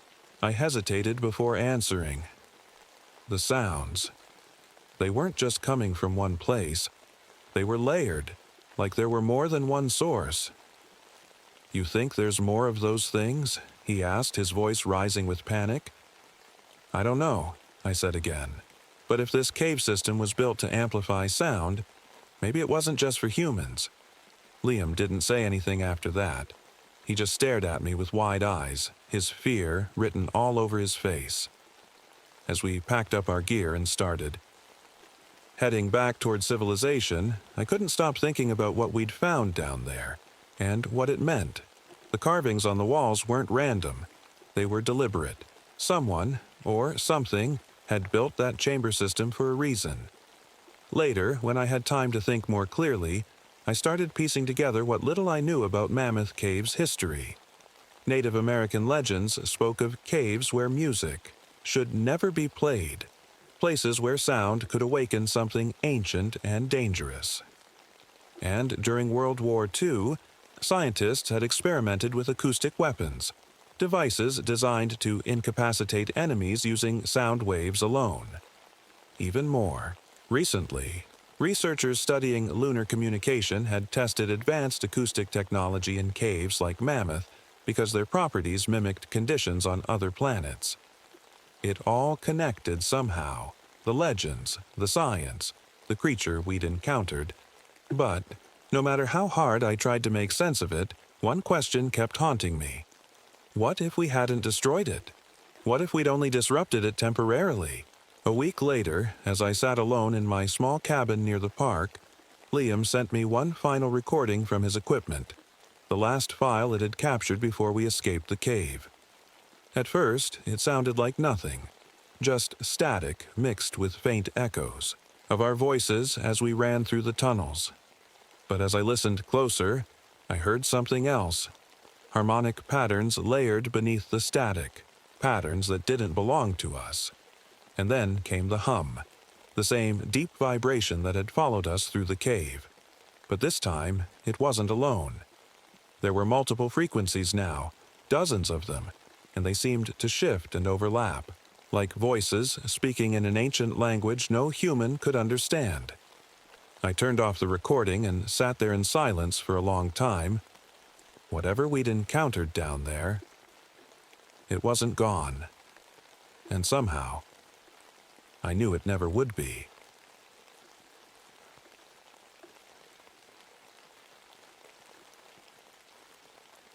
My name is Daniel Thorpe. I'm 34 years old, a Korean War veteran, and for the past 3 years, I've worked for the Forest Service. I'm not sure why I took this job. Maybe it's because being out here in the wilderness feels safer than being around people. Or maybe it's because I don't trust myself anymore. Either way, here I am, stationed at a remote fire lookout tower on Echo Mountain in Washington State. It's early autumn, 1963, and the weather couldn't be more perfect. The sunlight filters through the ancient pine trees, casting dappled shadows on the moss-covered ground. The air smells fresh and clean, and the sound of chickadees chirping mixes with the rustling of squirrels darting through the underbrush. Somewhere in the distance, there's a waterfall. It's loud enough to create a constant white noise, but soft enough to be soothing. It's late afternoon now, that golden hour when everything looks warm and peaceful. The shadows are starting to stretch longer across the forest floor, but I don't think much of it. From my tower, I can see a family of deer grazing below. They're so calm and at ease that it makes me feel like nothing bad could ever happen here. But there's something about this place that feels off. I can't explain it. Maybe it's just my mind playing tricks on me again. After all, I've been alone out here for weeks now, with only Ellie Vasquez, the radio operator at the main ranger station, to talk to. She's got a friendly voice and checks in every day to make sure everything's okay, but our connection fades when the weather gets bad. The tower itself is perched right on the edge of a deep ravine, with only one narrow trail leading up to it. It's isolated, 15 miles from the nearest road or settlement, and when the radio cuts out, there's no way to call for help. That doesn't bother me much. I've always been good at surviving on my own. At least, that's what I tell myself. As I scan the horizon with my binoculars, I notice something strange. The deer suddenly freeze in place. All of them turn their heads at the exact same time, staring toward a rocky outcropping about 200 yards away. They don't move for what feels like an eternity, and then they bolt, running away in perfect synchronization like their lives depend on it. A gust of wind hits the tower hard enough to rattle the windows, and I feel my stomach tighten. The air suddenly feels heavier, like something is pressing down on me. Clouds are building on the horizon now, big ones, and even though it was sunny just minutes ago, I can tell a storm is coming. I glance at my compass, the one my spotter gave me before he died in Korea, and notice that the needle is spinning wildly again. It's been doing that for 3 days now, and I don't know why. I shake off the unease and tell myself it's just nature doing its thing. But deep down, I know better. I guess I should tell you a little more about myself. Like I said, my name is Daniel Thorpe. I've been working for the Forest Service for 3 years now, but before that, I was in the military. I fought in Korea, and, well, let's just say I left a part of myself over there that I'll never get back. I wasn't always like this, jumpy, on edge, always looking over my shoulder. Back then, I was just a kid who thought he could handle anything. But war changes you. It makes you see things you can't unsee. My spotter, Jimmy, he was my best friend out there. We were watching each other's backs until the day he didn't make it. A sniper got him right in front of me. He gave me his compass before he died. A simple thing, but it meant everything to him. I've carried it with me ever since, like it's some kind of lifeline. But lately, even the compass feels off. The needle's been acting strange, spinning like it doesn't know which way is north anymore. It's probably broken, but it still bothers me. After the war, I thought I could go back to living a normal life. I got married to a woman named Sarah. She was kind and patient, everything I needed at the time. But the nightmares started not long after we got married. Night after night, I'd wake up screaming or thrashing around in bed. She tried to help me, but eventually it was too much for her. She left about a year ago. Can't say I blame her. so now it's just me out here, in the wilderness. And honestly, it suits me fine most days. There's something about being surrounded by trees and mountains that makes the world feel smaller. Like all the noise and chaos is far away and can't touch me here. But even out here, I can't escape my own mind. That hypervigilance they taught us in the military, it never goes away. Every sound, every movement catches my attention. Even now, as I sit in this tower scanning the forest below, my brain is cataloging everything. The rustle of leaves in the wind, the distant call of a raven, the way the shadows shift as the sun starts to set. Ellie Vasquez is probably the only person who keeps me grounded these days. She's the radio operator back at the main ranger station, a good 20 miles from here, and she checks in with me every morning and evening to make sure everything's running smoothly. Her voice has this calmness to it that makes you feel like everything's going to be okay, even when it isn't. "Hey, Daniel," she said over the radio earlier today. "You holding up all right out there?" "Yeah," I replied, keeping my voice steady even though something about today felt off. "Just another quiet day on Echo Mountain." She laughed softly on the other end of the line. "Quiet's good. Means you're doing your job." I didn't tell her about the deer or how they bolted like something scared them half to death. Didn't mention how heavy the air felt or how my compass wouldn't stop spinning again. No point in worrying her over nothing. Still, something about this place doesn't sit right with me. The sun was setting now, painting the sky in streaks of orange and pink. It should have been beautiful, but instead it made me uneasy. The shadows on the forest floor stretched longer and darker than they should have, like they were alive, creeping toward the tower. I shook my head and told myself I was just tired. I grabbed my binoculars and started scanning the horizon, like I always do at this time of day. It's part of my job, checking for smoke, making sure no fires have started. But as I swept across the ridges and valleys, something caught my eye. At first, I thought it was just a tree stump or a rock, but then I realized it was standing too tall, too straight. It looked like a person, a figure, standing perfectly still on a ridge about a mile away. My heart skipped a beat. "Hello," I muttered under my breath, even though I knew they couldn't hear me. I adjusted the focus on my binoculars to get a better look, but when the image cleared, there was nothing there, just trees and rocks like normal. I lowered the binoculars and rubbed my eyes. Maybe I'd imagined it. Maybe it was just a trick of the light.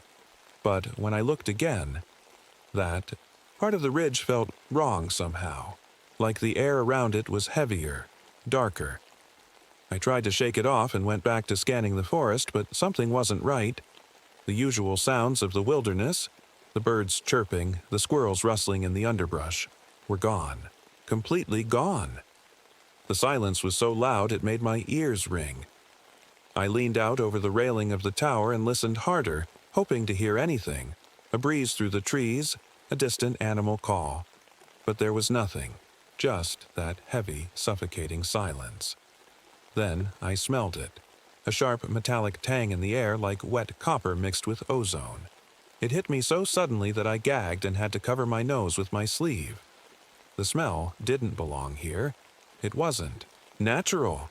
I climbed down from the tower to check things out on foot, even though every instinct in my body told me to stay put. My boots crunched against the gravel path as I made my way toward where I'd seen the deer earlier that afternoon. That's when I found it. A deer carcass lay sprawled on the ground, its body split open with surgical precision from neck to tail. Its organs were gone, completely removed, but there wasn't a single drop of blood anywhere around it. The cut was too clean for an animal attack, and no hunter would leave a kill like this behind. I crouched down next to it, feeling my stomach churn as I examined the body closer. The metallic smell was stronger here, almost overpowering now. "What the hell?" I whispered to myself. Suddenly, a crackling noise came from my radio, the one clipped to my belt, and made me jump so hard I nearly dropped it. "Daniel? You? There?" Ellie's voice came through faintly, distorted by static. I grabbed the radio and pressed the button to respond. "Yeah, Ellie, I'm here." "You okay? You sound off," she said. "I'm fine," I lied, glancing back at the deer carcass and feeling anything but fine. "Just weird weather out here." There was a pause on her end before she spoke again. "Well, we're picking up some strange readings. At base," she said cautiously, "barometric pressure's dropping fast, faster than it should be, and humidity's spiking way past normal levels." "Yeah," I muttered, looking up at the sky as dark clouds began rolling in faster than I'd ever seen before. "I can feel it." The radio crackled again before her voice came through one last time. "Stay safe out there, Daniel."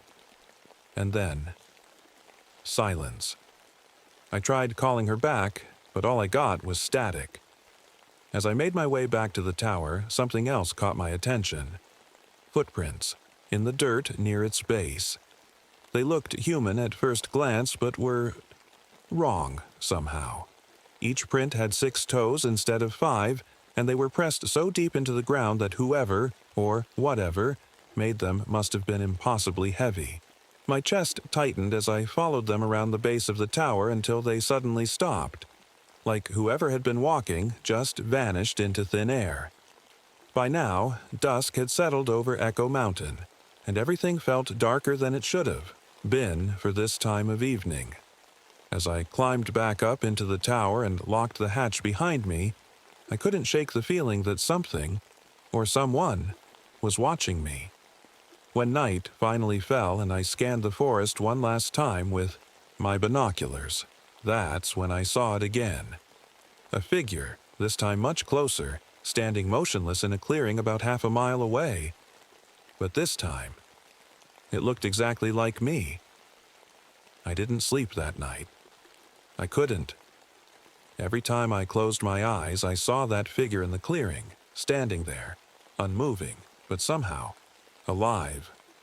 And the worst part, it looked just like me. Same build, same posture, even the same jacket I was wearing. I kept telling myself it wasn't real. Maybe it was a shadow or a trick of the light, but deep down, I knew better. Something was out there, and it wasn't human. The night dragged on, and the storm finally hit around midnight. The wind howled through the trees, rattling the tower like it was trying to tear it apart. Rain lashed against the windows in sheets, and lightning lit up the sky every few seconds. Normally, I'd find storms like this comforting. Nature doing its thing, reminding me how small we are. But not tonight. Tonight, it felt like the storm was trying to hide something. Around 2 a.m., I heard it. A sound that didn't belong. It started as a faint tapping noise, almost like rain hitting metal. But it wasn't coming from the roof or the windows. It was coming from inside the tower. I froze, my heart pounding so hard I could feel it in my throat. Slowly, I reached for my flashlight and flicked it on. The beam cut through the darkness as I scanned the room, looking for anything out of place. Tap, tap, tap. The sound was coming from the far corner of the room, near the supply shelves. My hands were shaking as I aimed the flashlight in that direction. At first, I didn't see anything. Just my supplies stacked neatly where they always were. Cans of food, a first aid kit, a box of matches. But then I noticed something strange. The cans. They weren't where I'd left them. They had been arranged into a perfect triangle on the floor. I stared at them for what felt like an eternity, trying to make sense of what I was seeing. No one else was out here. There couldn't be. But somehow, someone or something had moved my things while I wasn't looking. "Who's there?" I called out, my voice cracking. No answer. The tapping stopped. And then, everything went quiet again. The kind of quiet that makes your ears ring and your skin crawl. I didn't sleep after that. Instead, I sat in my chair with my flashlight and revolver in hand, waiting for morning to come. When dawn finally broke, it brought no comfort. The storm had passed, but the air still felt heavy and wrong. The forest below looked normal at first glance, trees swaying gently in the breeze, sunlight filtering through the leaves, but something about it felt off. I decided to climb down from the tower to get some fresh air and clear my head. Maybe, if I walked around for a bit, I could convince myself that last night had just been my imagination running wild. But, as soon as my boots hit the ground, I knew something wasn't right. The footprints were back. The same six-toed prints I'd seen yesterday. But now there were more of them.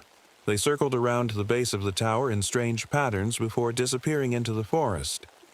I followed them for about 50 yards before they stopped abruptly at a tree, a massive pine with bark so dark it almost looked black. The air around. It felt colder than it should have been for this time of year. That's when I saw it. Movement out of the corner of my eye, just a flicker at first, but when I turned to look directly at it, nothing was there.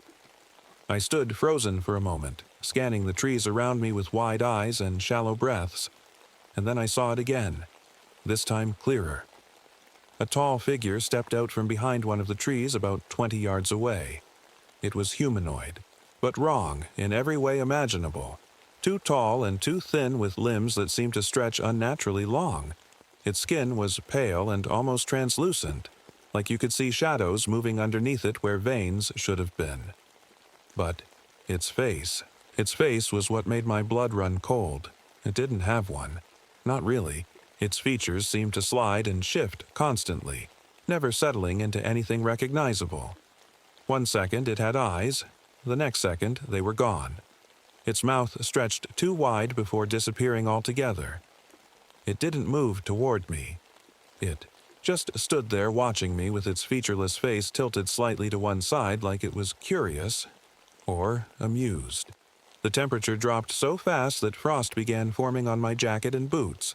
My breath came out in visible puffs as panic set in. I raised my revolver with shaking hands and fired 3 shots directly at it. The bullets passed straight through, without making a sound or leaving a mark, and then they landed on the ground behind it in a perfect circle. That's when it started mimicking me. At first, it copied my movements exactly. A 3-second delay between me raising my arm and it doing the same. But then the delay got shorter and shorter until we were moving at the same time. And then it spoke. Not with words exactly, but with sounds. My sounds. It repeated everything I'd said over the past day in Ellie's voice mixed with mine. Just another quiet day on Echo Mountain. Stay safe out there. Who's there? Its voice echoed around me like it came from everywhere at once. I ran back to the tower as fast as my legs would carry me, slamming and locking the hatch behind me once I was inside. But even now, as I sit here writing this down, I can feel it watching me from somewhere just out of sight. I don't know how long I sat there in the tower, gripping my revolver and staring at the locked hatch. Minutes? Hours? Time didn't feel real anymore. Every creak of the wood, every gust of wind, every shadow that moved outside the windows made my heart race. I kept telling myself I was safe up here, that whatever that thing was, it couldn't get in. But deep down, I knew it wasn't true. It had been inside before, moving my supplies, tapping in the dark. It could get in again if it wanted to. The air inside the tower felt colder than ever, like the storm had left a piece of itself behind. I could see my breath in front of me, little clouds of panic escaping with every exhale. Then it happened. The hatch rattled. At first, it was just a soft sound, like something brushing against it, but then it grew louder. A scraping noise like claws or nails dragging across the wood. My stomach dropped as I stared at the hatch waiting for it to burst open. "Go away," I whispered under my breath, my voice trembling.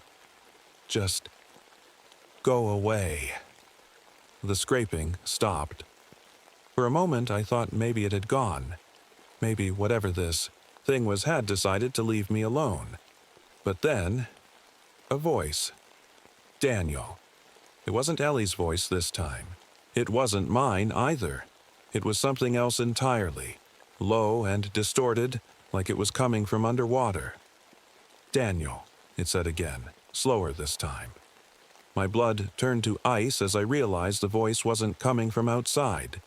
It was coming from inside the tower. I spun around, shining my flashlight into every corner of the room.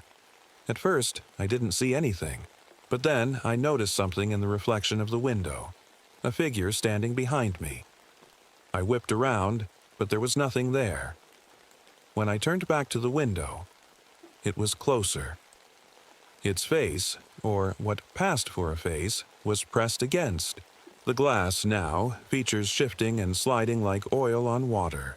Its pale skin seemed to glow faintly in the dim light, and its eyes, if you could call them that, were dark pits that seemed to pull everything into them. It didn't move like a person should. 1 second, it was at the window. The next, it was across the room without ever seeming to take a step.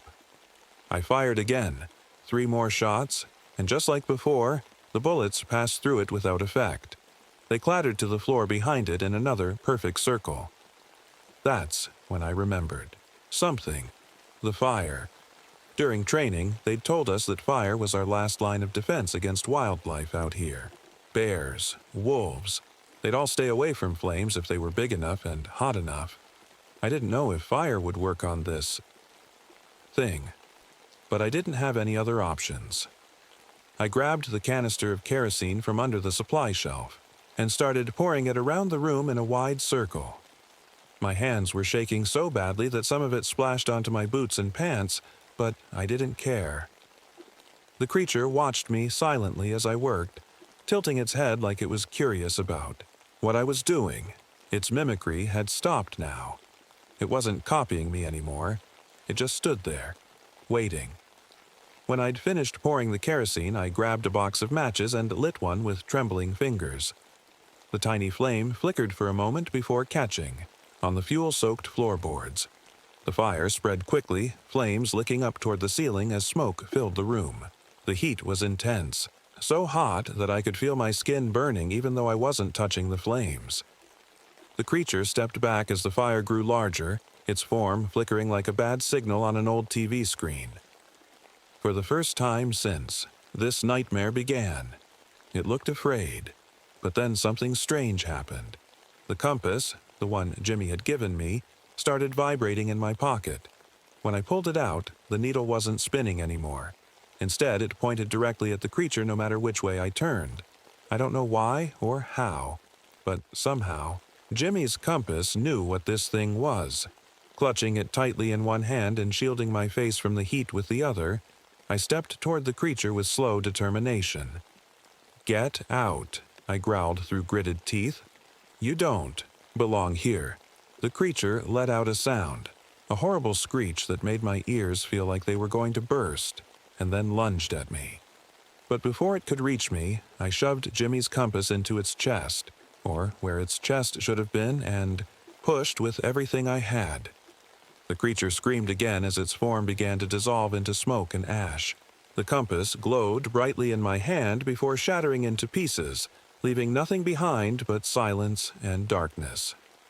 By then, the fire had spread too far for me to stop it. The tower groaned under its own weight as flames consumed everything around me. I don't remember much after that, just smoke filling my lungs and heat searing my skin before everything went black. When I woke up, I was lying on a stretcher surrounded by Forest Service rescue workers. They told me they'd seen smoke from miles away and came as fast as they could, but by then, most of the tower had already collapsed. They asked me what happened up there, why I'd set fire to my own station, but all I could do was mumble something about keeping us safe. They looked at me like I'd lost my mind. And maybe they were right. But as they loaded me into the rescue truck and we started driving away from Echo Mountain, something caught my eye in the rearview mirror. My shadow. It wasn't alone anymore.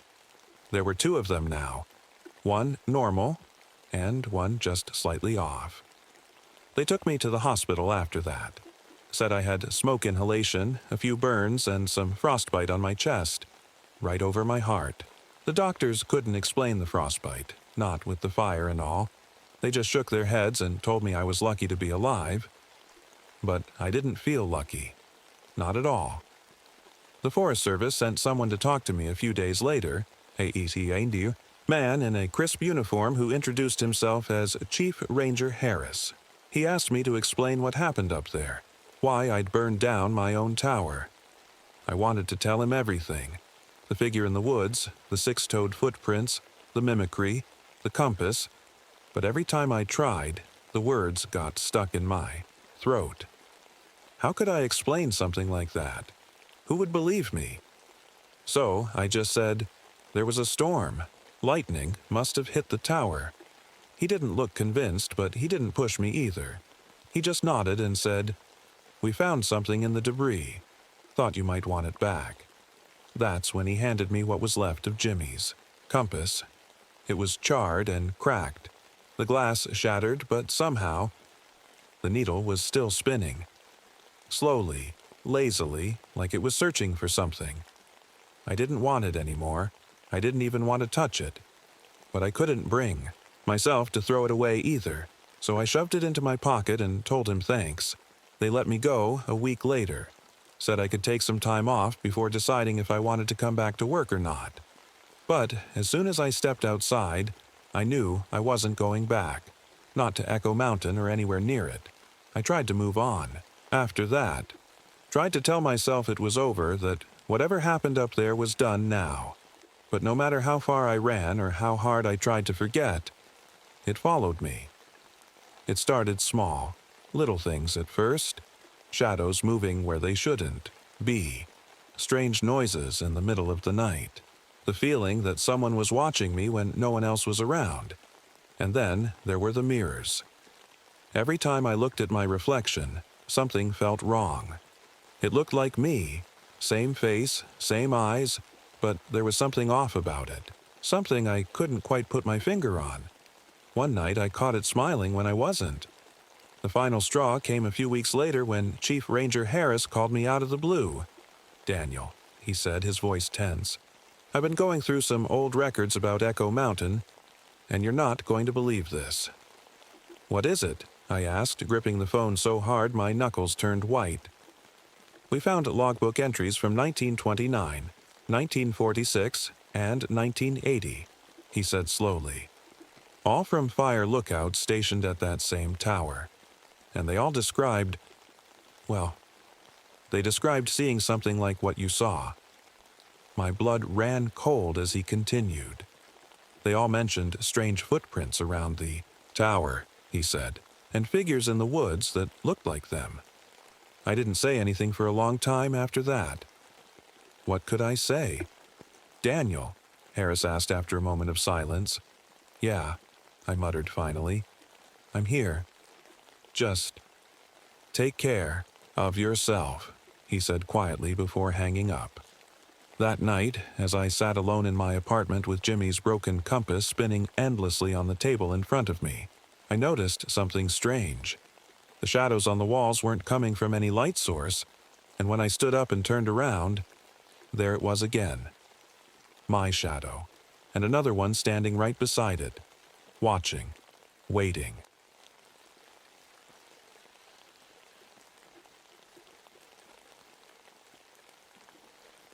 My name is Marlene Weathers, and I've been a park ranger for over 2 decades.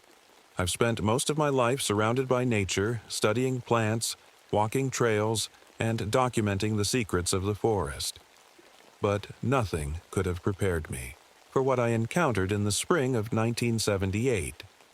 It was early April, and the Olympic National Park was waking up from winter.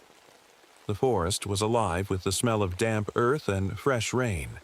The pine trees stretched high above me, their needles catching droplets from the misty rain that had been falling since dawn. The ground was covered in soft moss. Ferns were unfurling their delicate fronds, and white trillium flowers were just starting to bloom. It was beautiful, peaceful even, but there was something about this part of the forest that felt different. They call it the Cathedral, a section of old-growth forest where the trees are over 800 years old. Standing among them feels like being in a church made of wood and shadow. The air is heavy, quiet except for the gentle shushing sound of rain on pine needles and the distant thrumming of a woodpecker somewhere in the mist.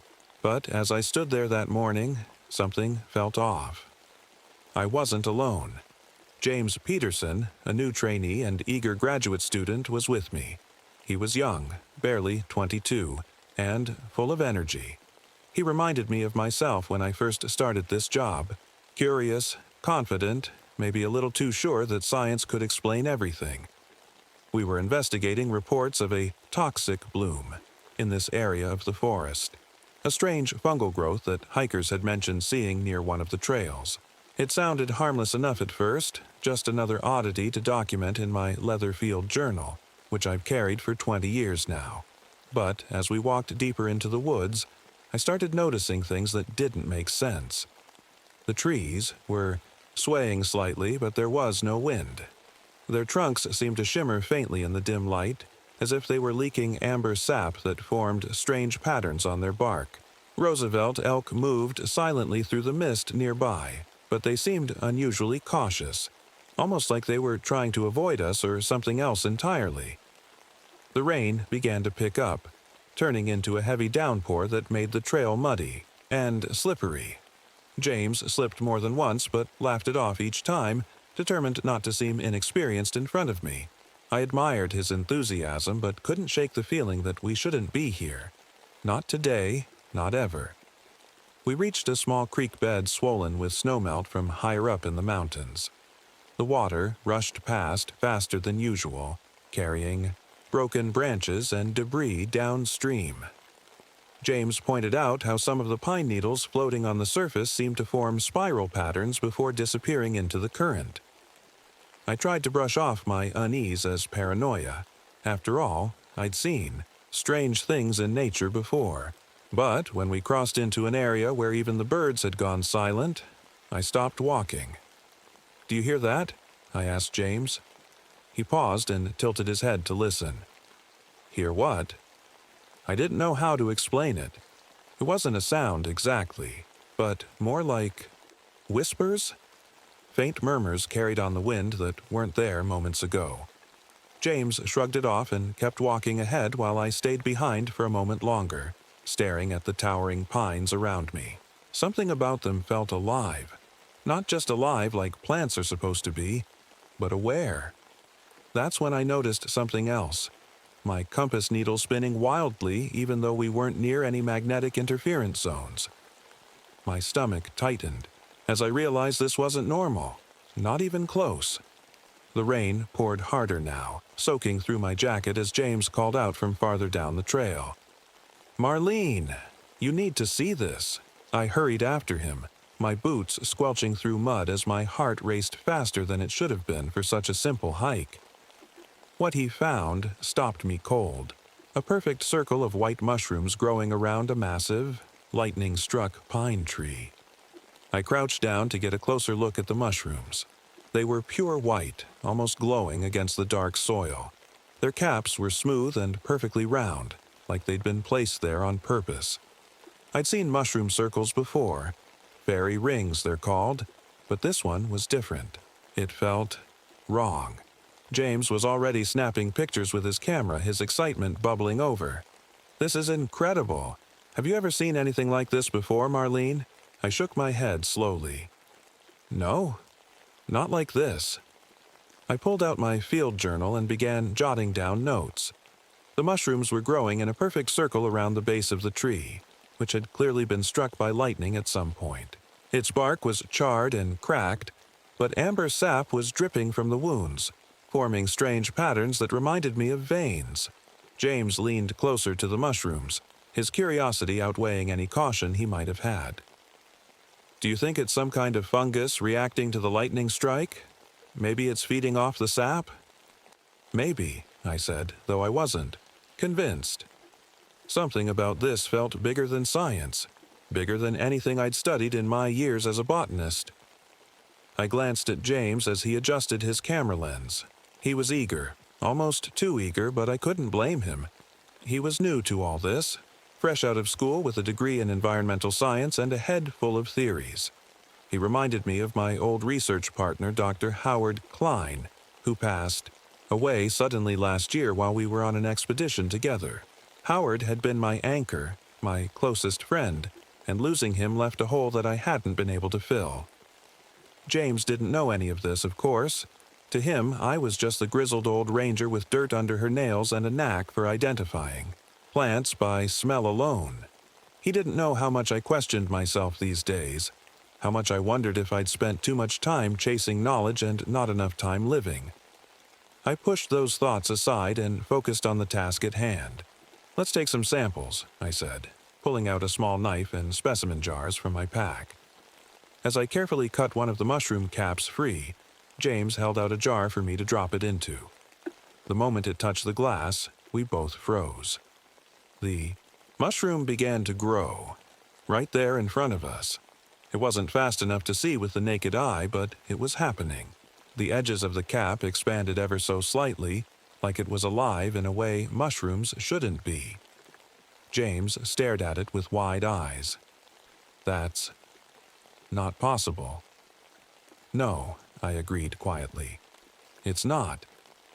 I felt a chill run down my spine as I sealed the jar and placed it in my pack. Whatever this was, it wasn't normal. Not even close.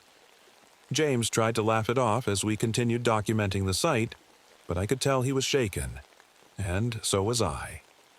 We spent the next hour collecting samples and taking measurements around the circle. The more we observed, the stranger things became. My compass needle continued spinning wildly whenever I brought it near the circle. When James tried to use his camera again, every photo came out distorted, like there were figures standing in the frame that neither of us could see. The air around us grew heavier with every passing minute, carrying a sweet smell that made my head feel foggy if I breathed too deeply. It reminded me of overripe fruit, cloying and unnatural. James rubbed his temples and frowned. "Do you feel that?" "Feel what?" I asked. "My shadow," he said hesitantly. "It feels wrong." I glanced at him sharply but didn't say anything right away. His shadow did look strange, longer than it should have been for this time of day, and when he moved away from the circle it seemed to lag behind him for just a moment before catching up. I told myself it was just an optical illusion caused by the misty rain and dim light filtering through the trees. But deep down, I knew better. The forest around us seemed to shift subtly as we worked, trees appearing closer than they had been moments ago or blocking paths we'd just walked down minutes earlier. By late morning, James looked pale and uneasy despite his earlier enthusiasm. "I think we should head back," he said finally. I nodded in agreement but hesitated as I glanced back at the mushroom circle one last time. Something about it felt alive. Not just alive like plants are supposed to be, but aware. James and I started heading back toward the trail, but the forest didn't feel the same anymore. It was as if the trees were watching us, their towering trunks closing in like silent sentinels. The rain had eased up, but the mist lingered, curling around the branches and clinging to the ground like it didn't want to let us go. I tried to focus on the path ahead, but my thoughts kept drifting back to that mushroom circle. The way the mushrooms grew before our eyes, the way my compass spun wildly, and those strange figures in James's photographs, it all felt impossible. And yet it had happened. James walked a few steps ahead of me, his boots squelching in the mud. He hadn't said much since we left the circle, and I could tell he was shaken. Every so often he'd glance over his shoulder or rub his arms like he was cold, even though the temperature wasn't that low. "Are you okay?" I asked. He nodded quickly but didn't look at me. "Yeah, just weird vibes, you know?" I did know. I felt it too. The heavy air, the whispers that seemed to come from nowhere, and the way the forest felt alive in a way it shouldn't. We hadn't gone far when we came across something that made us stop in our tracks. The pine needles on the ground were arranged in perfect spiral patterns, stretching out like trails leading deeper into the woods. James crouched down to get a closer look. "Did someone do this?" I shook my head. "Not likely. This area's too remote for hikers to come this far off trail. Then how? He trailed off, his voice barely above a whisper. I didn't have an answer for him. The patterns were too precise to be random. Each spiral perfectly formed as if by an unseen hand. We decided to follow one of the spirals for a short distance, curiosity outweighing caution. The deeper we went, the stranger things became. The whispers grew louder. Not words exactly, but faint. Murmurs carried on the wind that seemed to come from every direction at once. I caught myself holding my breath without realizing it, afraid of inhaling too deeply and letting whatever was out there inside me. James stopped suddenly and pointed ahead. Look. I followed his gaze and saw what he was pointing at. A bird, lying motionless on the ground. Its feathers were pristine, untouched by predators or decay, but its body was lifeless as if it had simply dropped dead mid-flight. A few feet away, another bird lay in the same condition, and then another. "What's happening here?" James asked quietly. I didn't answer because I didn't know. My heart was pounding now, and I felt an overwhelming urge to turn back, to leave this place and never return. But before I could say anything, James stepped forward again. "Marlene," he said slowly, his voice shaking just enough for me to notice. "My shadow. It's moving." I froze and looked at him carefully. His shadow stretched out behind him like normal at first glance, but then it shifted slightly, reaching toward something invisible in front of him. "Don't move," I said quickly. He stayed still while I stepped closer to examine his shadow. More closely. It wasn't just moving. It was pulsing faintly like it had a heartbeat of its own. I grabbed his arm and pulled him away from where he was standing. As soon as he stepped back from the spot, his shadow returned to normal, or as normal as it could be under these circumstances. "We need to leave," I said firmly. James nodded without argument this time, his earlier enthusiasm replaced by quiet fear. But leaving wasn't as simple as retracing our steps anymore. The trail we'd followed into this part of the forest seemed to have vanished entirely, replaced by dense undergrowth and trees that hadn't been there before. Every time we thought we'd found our way back, something shifted. A tree blocking our path or a sudden drop-off where there hadn't been one moments earlier. It was like the forest itself didn't want us to leave. We stumbled upon another clearing after what felt like hours of wandering in circles, a clearing that looked eerily familiar. It was the mushroom circle again. I froze when I saw the mushroom circle again. My heart sank, and I felt a cold knot tighten in my stomach. We had been walking for hours, trying to get away, but somehow we were right back where we started. James looked at me, his face pale and his lips slightly parted. "How is this possible? We didn't turn around, did we?" I didn't answer. I couldn't. The air around the circle felt heavier than before, thick and hard to breathe, like something was pulling the oxygen out of it. The sweet smell was stronger now, cloying and unnatural, making my head feel foggy again. "Stay close," I said quietly, gripping James's arm as we stepped back from the circle. But then something moved. At first, I thought it was just the mist shifting in the air, but it wasn't. It was taller than a man, much taller, and it seemed to form itself out of the forest debris, twisting bark, pine needles, and amber sap that glistened like blood running through veins. James gasped and stumbled backward, nearly falling into the mud. "What is that?" he whispered, his voice trembling. The figure stood there silently, its shape constantly shifting like it couldn't decide what it wanted to be. It was 9 feet tall at least, towering over us with a presence that made my skin crawl. Its face, or what passed for a face, was hollow, like a mask carved from wood but alive somehow.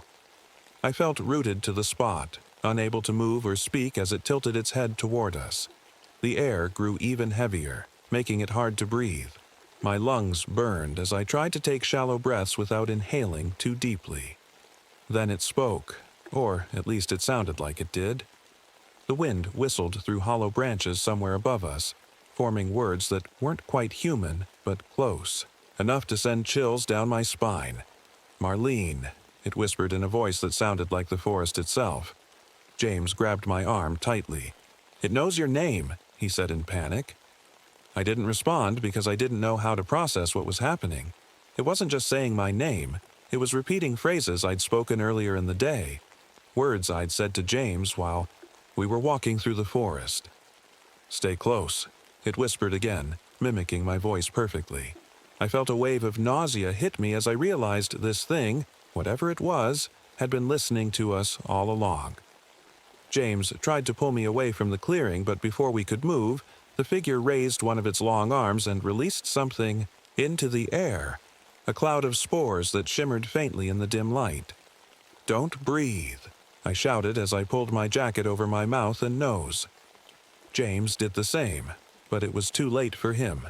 He stumbled forward and fell to his knees, coughing violently as he inhaled some of the spores. "James!" I cried out as I knelt beside him.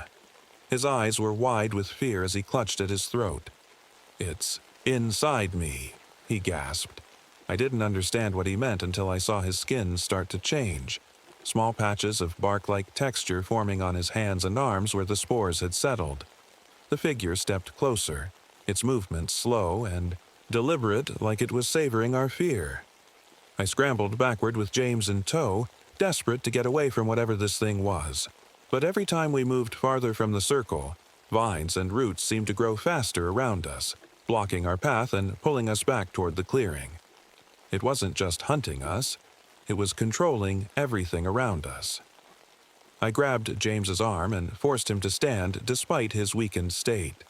"We're not staying here," I said firmly. But deep down, I wasn't sure if we'd make it out alive. I don't think I've ever felt fear like I did in that moment. The forest wasn't just a place anymore. It was alive, and it wanted us gone. Or worse, it wanted us to stay forever. James was struggling to stand, his breathing shallow and his face pale. The patches of bark-like texture on his skin were spreading, crawling up his arms like something alive. I could see the panic in his eyes as he looked at me, silently begging me to fix this, to save him. I didn't know what to do. My mind raced as I tried to think of anything that could stop this thing, this ancient consciousness that seemed to control the forest itself. And then I remembered the copper sulfate in my pack, the chemical I used to treat fungal infections on plants. It was a long shot, but it was all I had.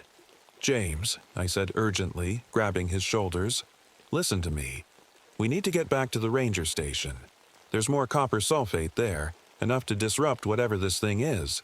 He nodded weakly, but I could tell he didn't believe we'd make it. Neither did I. The figure stepped closer again, its hollow face tilting as if it were studying us. The amber sap that flowed through its veins dripped onto the ground, and wherever it landed, new mushrooms began to grow instantly. I pulled James forward, forcing him to move, even though every step seemed harder than the last. The vines and roots around us grew faster now, twisting and curling like they were alive, trying to trap us. The whispers grew louder in my ears, repeating my name over and over again in that eerie voice made of wind and hollow branches. "Marlene. Marlene." I wanted to scream, but I couldn't waste the energy. Every ounce of strength had to go toward getting us out of there. James stumbled again, falling hard onto the ground. "I can't," he gasped. "I can't keep going." "You have to," I said firmly, pulling him up again even though my own legs felt like they might give out at any moment. But then he stopped moving altogether and looked at me with a strange calmness in his eyes. "I'm not going to make it," he said quietly. "Don't say that," I snapped, refusing to accept what he was telling me. He shook his head slowly and held up his arm so I could see how far the bark-like texture had spread, up past his elbows now and creeping toward his chest.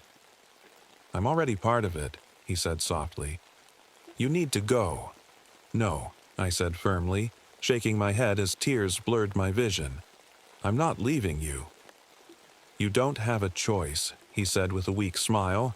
"It wants me now."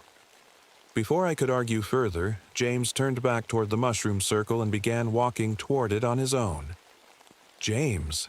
I shouted, running after him, but vines shot up from the ground between us, blocking my path and pulling him closer to the circle. He turned back one last time and gave me a look that broke my heart, a look of acceptance mixed with determination. "Go," he said simply. "Stop it before it spreads." And then he stepped into the circle. I watched helplessly as the figure reached out toward him, its long arms wrapping around him like roots claiming their place in the soil. His body stiffened as the bark-like texture consumed him completely until he was no longer James, but something else entirely. A tree-like sentinel stood where he had been moments ago, its branches twisting upward toward the sky as if reaching for something beyond this world. I felt a wave of anger and grief crash over me as I turned away from the circle and ran faster than I ever thought possible, toward the ranger station. The whispers followed me all the way there, growing louder with every step until they were deafening in my ears. Marlene. Marlene. When I finally reached the station, I grabbed every container of copper sulfate I could find and rushed back into the forest despite my exhaustion and fear. The mushroom circle was still there when I returned, but so was James's transformed body standing guard over it like a sentinel. I couldn't look at him, not directly, because if I did, I knew I wouldn't have the strength to do what needed to be done. I opened one of the containers and poured the copper sulfate onto the ground. Around the circle, the reaction was immediate. The mushrooms began to shrivel and blacken as if they were burning from within. The figure screamed, or at least that's what it sounded like, as its form began to dissolve into ash carried away by the wind. But as the fungal network died off, something hit me. A psychic backlash so strong that it knocked me off my feet and left me blind for what felt like hours. When my vision finally returned, the forest was quiet again. Too quiet. And James was gone. The forest was still.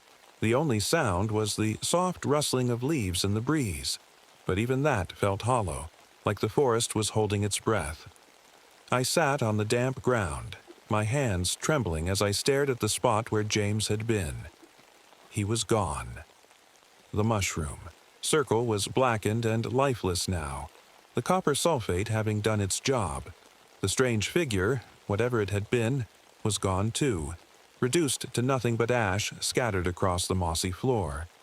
But James wasn't coming back. I forced myself to stand, my legs shaky beneath me.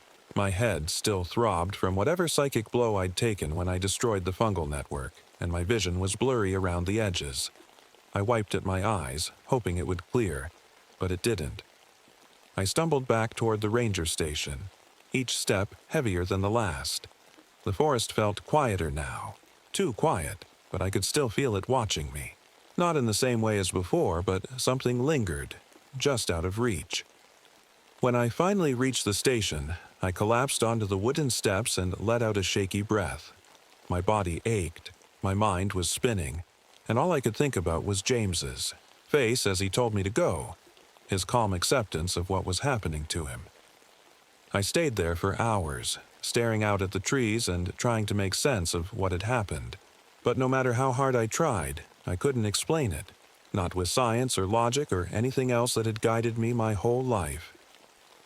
The next day, I went back to the cathedral with a team of rangers to investigate. The mushroom circle was gone, completely erased as if it had never been there in the first place. The trees looked normal again, their bark smooth and unmarked by amber sap, but something had changed in me. As we walked through the forest, I began noticing things I hadn't before. The way the trees seemed to hum faintly when I touched them, the way their branches swayed slightly even without wind. It was like I could feel them now, sense their presence in a way that wasn't entirely natural. And then there were the whispers. They were faint now, barely audible over the sounds of the forest, but they were still there. Soft murmurs that seemed to come from deep within the earth itself. I didn't tell anyone about what happened, not about James or the entity or what I'd done to stop it. Who would believe me? Even if they did, what good would it do? But as the weeks went by, I started noticing something else, something that made my stomach twist with dread. New mushroom circles were appearing throughout the park. They were smaller than the one we'd found in the cathedral, but they were growing fast, and they weren't random. From above, they formed a pattern, a spiral stretching across miles of forest land. I knew then that it wasn't over, that whatever ancient force we'd encountered wasn't gone. It was just waiting, spreading, quietly beneath our feet like roots digging deeper into the earth. And now it knows my name.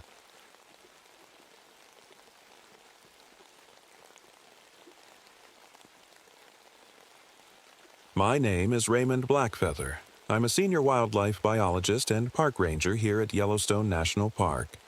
I've spent most of my life in these woods, watching over the land, the animals, and the strange beauty that only a place like this can offer.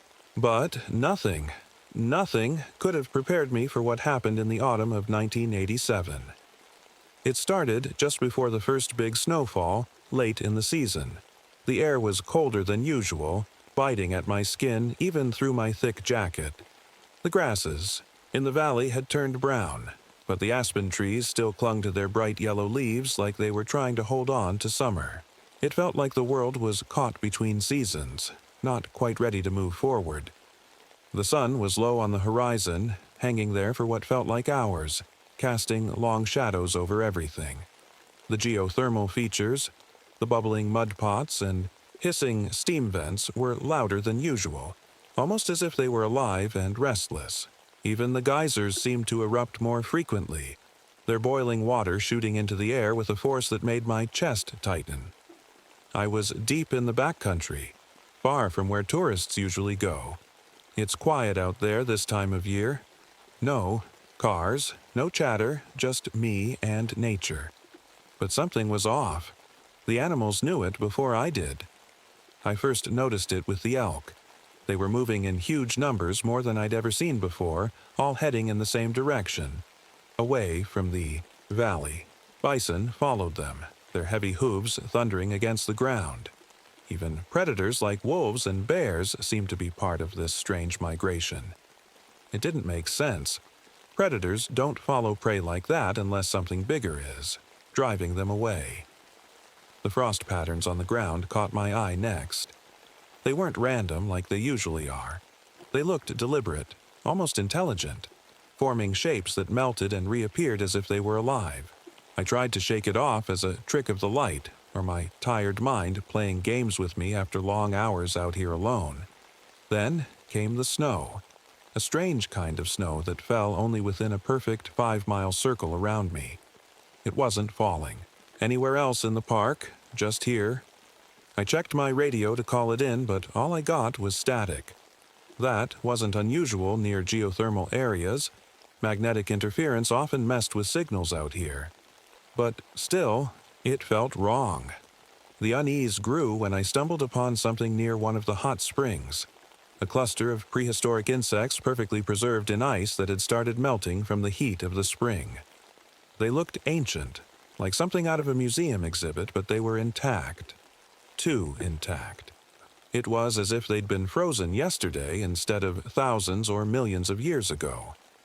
I bent down to get a closer look when I felt it. The ground beneath me shifted ever so slightly, like something massive was moving deep below the surface. My instincts screamed at me to leave, but my training told me to stay and investigate. That's when I saw them. The tracks. They weren't animal tracks or anything I'd ever seen before in my years as a ranger. 3-toed footprints with an odd weight distribution pressed into the soft earth near another hot spring. They started at the edge of the spring and led away into the woods, but there were no tracks leading to it. The sun finally dipped below. The horizon and darkness began to settle over Yellowstone. The distant howls of wolves echoed through the trees, but even those seemed off somehow, like they were warning me about something I couldn't see yet. I stood there for a long moment, staring at those tracks and feeling a cold knot form in my stomach that had nothing to do with the weather. Something wasn't right here. My name is Raymond Blackfeather. I've been working in Yellowstone for over 20 years, and I've seen just about everything this park has to offer. Storms that can knock down trees like matchsticks, animals fighting for survival, even tourists doing things so dumb you'd think they were trying to get themselves killed. But this was different. I'm from the Crow tribe, born and raised not far from here. My people have always had a deep connection to the land. We respect it, listen to it, and know when something's wrong. My grandfather used to tell me stories about Yellowstone, stories about spirits that lived beneath the ground, sleeping for centuries until something woke them up. As a kid, I thought they were just tales meant to scare me into behaving. But now I wasn't so sure. I'm 45 years old, and life hasn't exactly been kind lately. 3 years ago, I lost my wife, Sarah. She was a scientist, too, a geologist who loved this park as much as I did. She got sick with a rare neurological disease that no one could explain. It started with small things, forgetting words, losing her balance, but it got worse fast. By the end, she couldn't even recognize me. After she passed, I found her field journal tucked away in her desk. The last few entries didn't make any sense. She wrote about hearing strange sounds coming from below the ground and feeling like something was coming up. At the time, I thought it was just her illness talking. But now, standing there in the snow with those strange tracks in front of me, I couldn't help but think about her words. I carry that journal with me everywhere I go. It's worn and faded now, but it's all I have left of her. Sometimes when things get quiet out here, I'll open it up and read her notes, hoping to find some kind of answer. Or maybe just a little comfort. That night, I wasn't alone in the backcountry. Adam Kendrick was with me, a seasonal ranger, who'd only been working here for a few months. He was younger than me by almost 10 years and came from a big city where he'd been a cop. He never talked much about why he left that life, but I could see it in his eyes. Something had broken him, and he'd come out here looking for peace. Adam was good at his job, but inexperienced when it came to the wilderness. He relied on me to guide him through the rough terrain and teach him how to read the land. He didn't have my knowledge of animal behavior or my ability to sense when weather was about to turn bad, but he had heart, and sometimes that's enough. That night, as we sat by the fire trying to warm up after hours of hiking through the snow-covered woods, Adam broke the silence. "You ever seen anything like this before?" he asked, staring into the flames. "No," I said simply. He looked at me like he wanted more of an answer. But what could I say? That everything about this felt wrong? That my gut was screaming at me to pack up and leave? No. He needed calm. Right now, not panic. Probably just some weird geothermal activity, I added after a moment. This place is full of surprises. Adam nodded slowly but didn't look convinced. Those tracks we found, what do you think made them? I shook my head. I don't know. And that was the truth. I didn't know. But deep down, something told me we weren't dealing with any animal or natural phenomenon. The fire crackled softly between us as we sat in silence again. The sounds of the park at night surrounded us. The distant howl of wolves, the bubbling of nearby hot springs, and something else. Something faint but steady, like a heartbeat. "Do you hear that?" Adam asked suddenly. I nodded.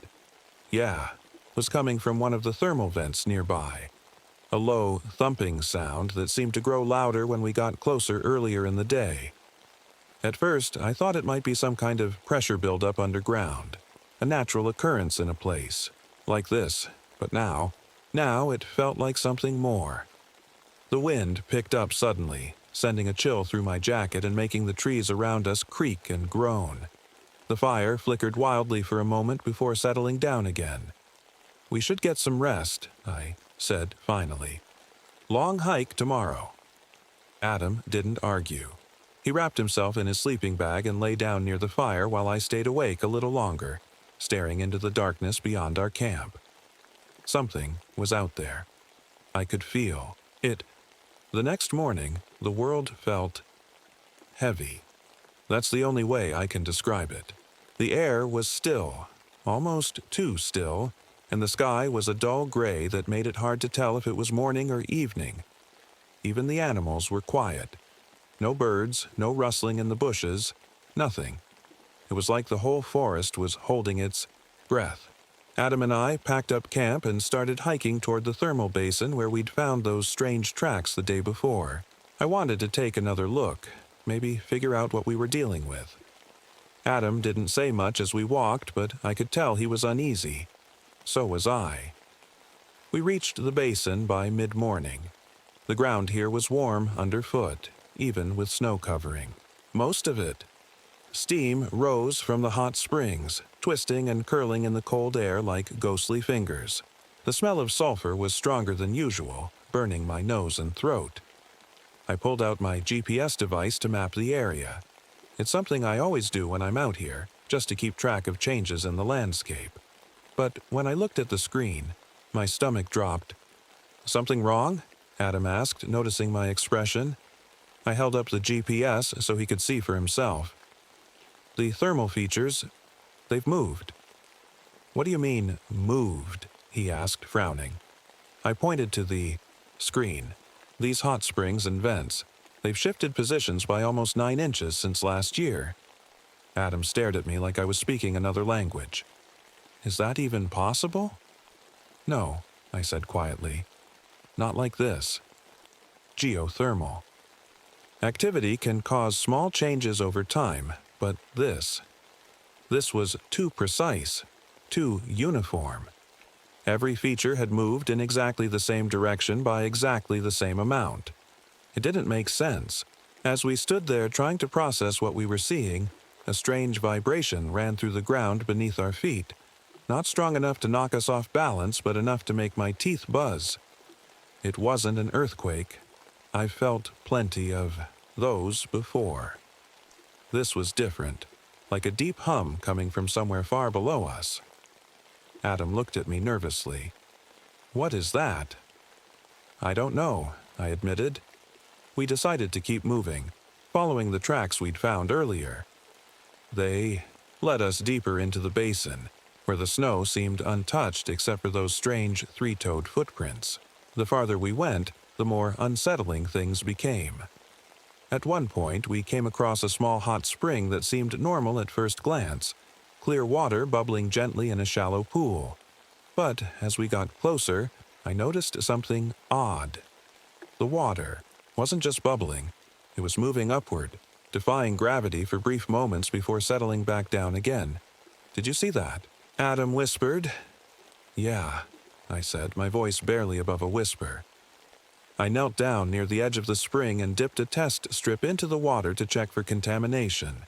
Maybe some kind of chemical imbalance could explain what we were seeing. But when I pulled out the strip and checked it against my chart, nothing. The water was clean. I scooped up a small sample in a vial and gave it a sniff out of habit. That's when I noticed it. A faint metallic taste in the air that made my tongue tingle and my stomach churn. "Let's keep moving," I said quickly, standing up and brushing snow off my knees. As we continued deeper into the basin, things only got stranger. We found more tracks, some leading away from hot springs like before, others circling back on themselves in patterns that didn't make any sense.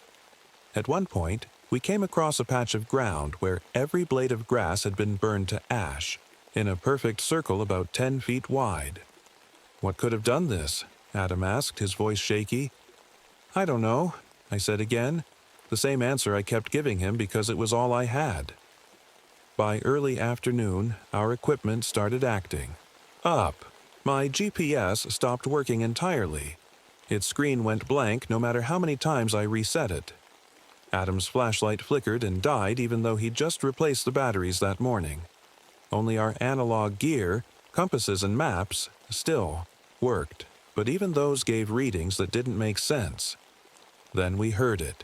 a sound coming from one of the larger vents nearby.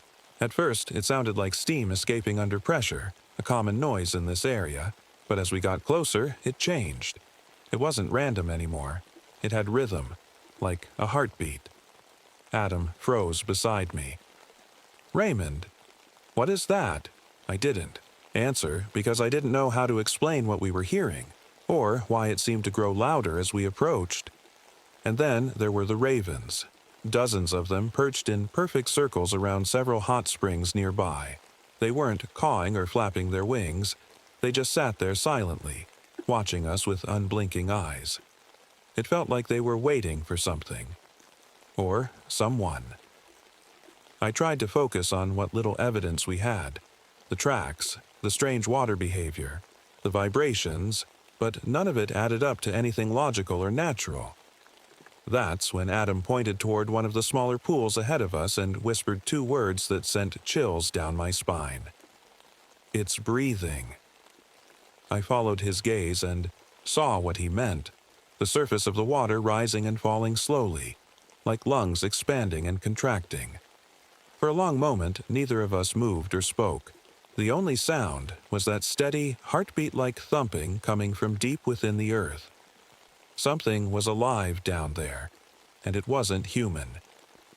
We stood there, frozen, staring at the small pool of water that seemed to be breathing. The surface rose and fell in slow, steady movements, like it was alive. My heart was pounding in my chest, and I could feel the weight of the silence around us. Even the wind had stopped. Adam whispered, "Raymond, what is this?" I didn't answer. What could I say? That I had no idea what we were looking at? That every instinct in my body was telling me to turn around and run? But I couldn't. Something about this thing held me there, like it was daring me to come closer. The ground beneath us trembled again, just slightly, but enough to remind us that we were standing on unstable land. Yellowstone's geothermal features are unpredictable at the best of times, but this wasn't normal. None of this was normal. Then it happened. The water in the pool rippled violently and a shape began to rise out of it. At first, it looked like steam, a thick, translucent form that shimmered in the cold air. But as it grew taller, I realized it wasn't steam at all. It was flesh, or something like flesh. It was translucent, almost jelly-like, with veins, of glowing light running through it like molten lava trapped under a thin shell. Adam stumbled back, nearly falling over his own feet. "What the hell is that?" he shouted, his voice cracking with fear. I didn't answer because I couldn't take my eyes off it. The thing kept rising until it stood at least 10 feet tall, its form shifting and pulsing as if it couldn't decide what shape to take. It had no face, no eyes, just a mass of translucent tissue that seemed to ripple with every movement we made. Then came the sound, a low, guttural noise that vibrated through the air and into my bones. It wasn't just a sound, it was a feeling, like something ancient and powerful was trying to communicate with us in a language we couldn't understand. Adam reached for his gun, a standard-issue sidearm we carried for emergencies. But before he could draw it, the thing moved. It didn't walk or crawl, it just shifted, like liquid flowing across the ground toward us. "Stay back," Adam shouted, pulling his gun and firing 3 quick shots into the mass. The bullets hit their mark, or at least they should have, but instead of stopping the thing, they were absorbed into its body without leaving so much as a mark. The glowing veins inside it pulsed brighter for a moment before returning to their steady rhythm. "Raymond!" Adam yelled, panic in his voice as he backed away from the creature. "What do we do?" I didn't have an answer. Not then. But I knew one. Thing for sure. This wasn't something we could fight with weapons or force. This was something older than us. Something that didn't belong in our world but had somehow found its way here. The creature stopped moving for a moment and seemed to study us, or maybe mimic us. Its form shifted again, growing arms and legs that looked almost human but not quite right. The proportions were off, too long and too thin to be real. Then came the sound again, a deep rumble that made my ears ring and my vision blur for a moment, and then I heard my wife's voice. Raymond. It was faint at first but unmistakable. Sarah's voice calling out to me from somewhere deep within the creature's mass. My chest tightened as I stared at it, unable to move or look away. Raymond. Her voice called again. Louder this time. I knew it wasn't her. I knew that. But hearing her voice after all these years broke something inside me. For a split second, I wanted to believe she was there, that somehow she'd been trapped in this thing and needed me to save. Her. Don't listen to it, Adam shouted, snapping me out of my trance. He grabbed my arm and pulled me back just as the creature lunged forward with surprising speed for something so massive. The ground beneath us cracked from the force of its movement, sending chunks of earth flying into the air. We ran, both of us sprinting as fast as we could through the snow-covered basin while the creature followed close behind. It didn't make any noise as it moved except for that low hum that seemed to come from everywhere at once. It didn't chase us directly either. It disappeared into one of the larger thermal vents only to reappear moments later from another vent ahead of us, cutting off our path. It's using the geothermal network. I shouted over my shoulder as we skidded to a stop. What does that mean? Adam yelled back. It means we're not safe anywhere near these hot springs, I said. The creature emerged again from another vent nearby, its form shifting once more, this time taking on shapes that resembled animals. An elk's antlers here, a wolf's snout there, all blending together into one grotesque mass. It let out another rumble, this one louder than before, and suddenly steam vents all around. Us erupted with scalding heat and pressure. We barely managed to dodge them as we scrambled for higher ground. By now, my mind was racing, not just with fear, but with questions. What was this thing? Why was it here? And, most importantly, how could we stop it? As we reached a ridge overlooking the basin below us, I turned back for one last look at the creature before it disappeared into another vent. This wasn't just some random anomaly or freak occurrence. This was deliberate. Something had woken up beneath Yellowstone, and whatever it wasn't going back to sleep anytime soon. We didn't stop running until we were far from the basin, the creature's strange hum fading behind us. My lungs burned, and my legs felt like they were about to give out, but I kept going. Adam was right behind me, his face pale and his breathing ragged. We found shelter in a rocky outcrop high above the valley where the snow was deeper and the air colder. For a moment, it felt safe, like we'd finally put some distance between us and whatever that thing was. But I knew better. It's not going to stop, I said, leaning against the rock to catch my breath. Adam looked at me, his eyes wide with fear. What do you mean? It's gone. I shook my head. No, it's not gone. It's just waiting. He didn't argue, but I could see the panic in his eyes. He was trying to hold it together, but this wasn't something you could prepare for. Not with training or experience or anything else. This was something ancient, something beyond human. Understanding. As we sat there in the cold, I remembered my grandfather's stories, the ones about the sleeper, a being that lived beneath the earth and woke up during times of great upheaval. He said it wasn't evil, but it wasn't good either. It was just hungry. It fed on life, absorbing everything it touched until there was nothing left. I never believed those stories before. But now I wasn't so sure.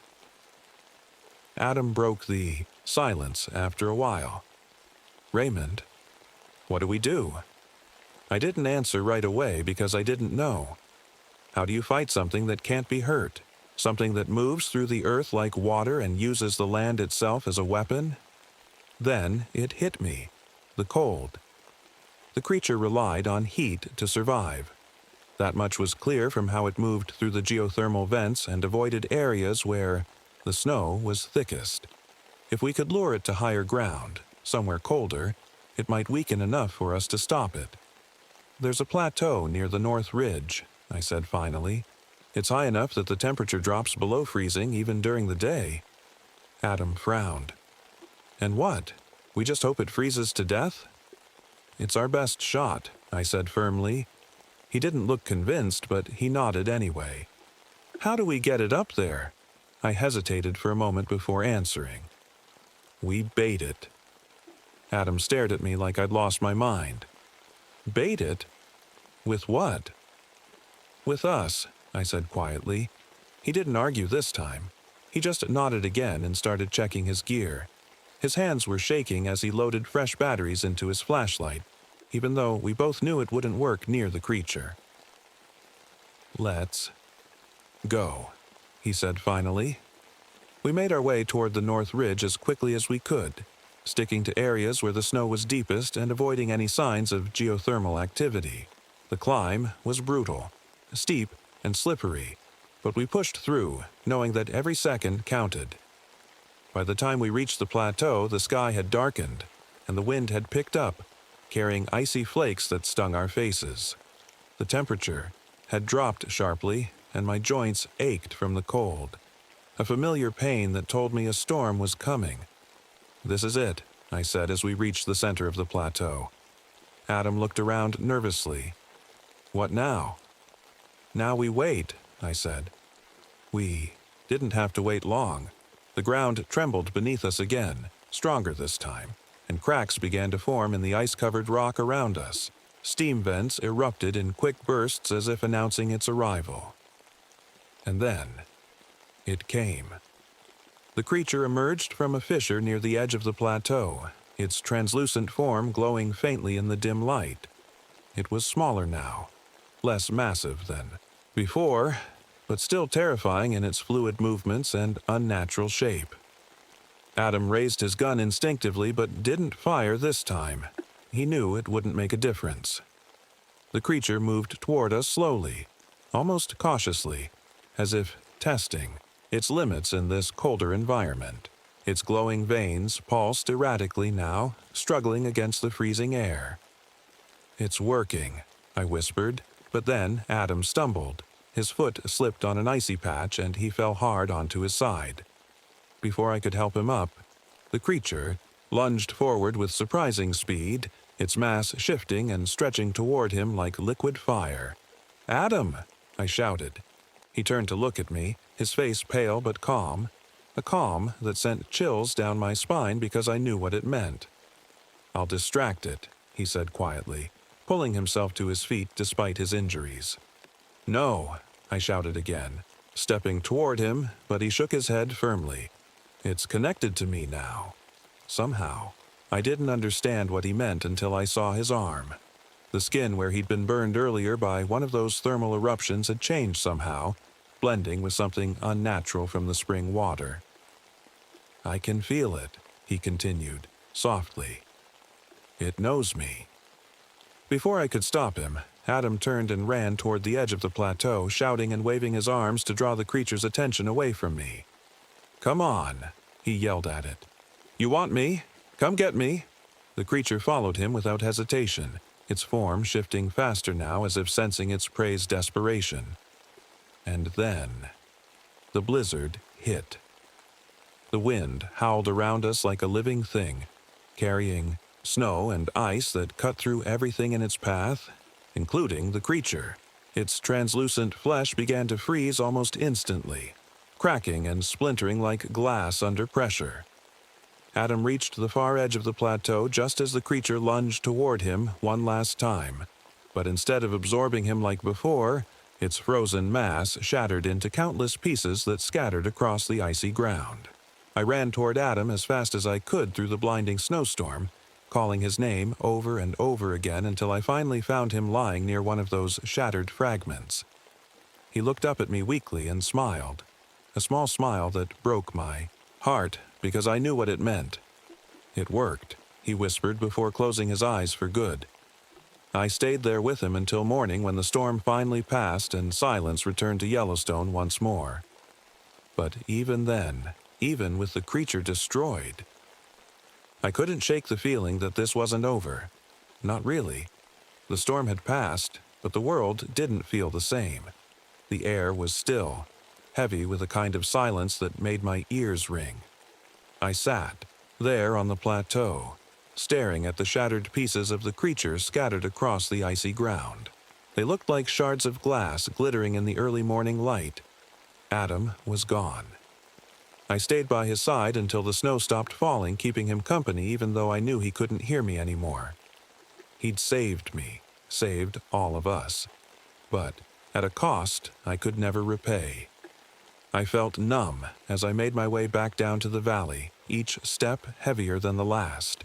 The snow crunched under my boots, and the cold bit at my face, but I barely noticed. My mind was racing with questions. Questions I knew I'd never get answers to. What was that thing? Where did it come from, and why now? Back at the ranger station, I tried to report what had happened, but my radio was still dead. Just static no matter how many times I adjusted the frequency. Even the landline wasn't working. The storm must have knocked out power to the area. Wrote everything down in my logbook instead. Every detail I could remember about the creature, the tracks, and Adam's sacrifice. It felt pointless, like throwing words into a void, but it was all I could do to make sense of what had happened. Later that day, as I sat by the fire trying to warm up and clear my head, I opened Sarah's journal, the one she'd left behind, before she died. Her final entries were even stranger now that I read them again. She'd written about hearing sounds coming from deep within the earth, low vibrations that felt more than heard, and seeing patterns in the frost that seemed deliberate. She described feeling like something ancient was waking up beneath Yellowstone, something tied to the land itself. Her last entry stopped me cold. Whatever it is, it's waiting for something. A change in the earth, maybe. A shift. It's been here longer than us. Longer than anything we know. I closed the journal and stared into the fire for a long time. It wasn't just her illness talking. She'd known something was wrong long before anyone else did. And now it felt like she'd been right all along. Over the next few days, things started returning to normal, or at least as normal as they could be after what had happened. The snow melted in most areas, and animals began moving back into the valley like nothing had happened. But every time I passed by one of those thermal vents or hot springs, I couldn't shake the feeling that something was still there, watching, waiting. I went back to the plateau once more before leaving Yellowstone for good. The shards of the creature were gone, melted away by the sun or carried off by the wind. But I found something else. Tiny fragments of ice near one of the cracks in the ground where it had emerged. They weren't ordinary ice. They shimmered, faintly in a way that reminded me of its translucent flesh. I didn't touch them. I couldn't bring myself to. But as I stood there staring at them, I felt a deep chill run through me that had nothing to do with the weather. It wasn't over. Not. Really, the land would heal. It always does. But whatever woke up beneath Yellowstone wasn't gone. It was just sleeping again, waiting for its next chance. As I left Yellowstone for what would be my last time as a ranger, I couldn't shake one final thought. The Earth is old, older than we can imagine, and there are things buried deep within it that we're not meant to understand. But sometimes they wake up anyway.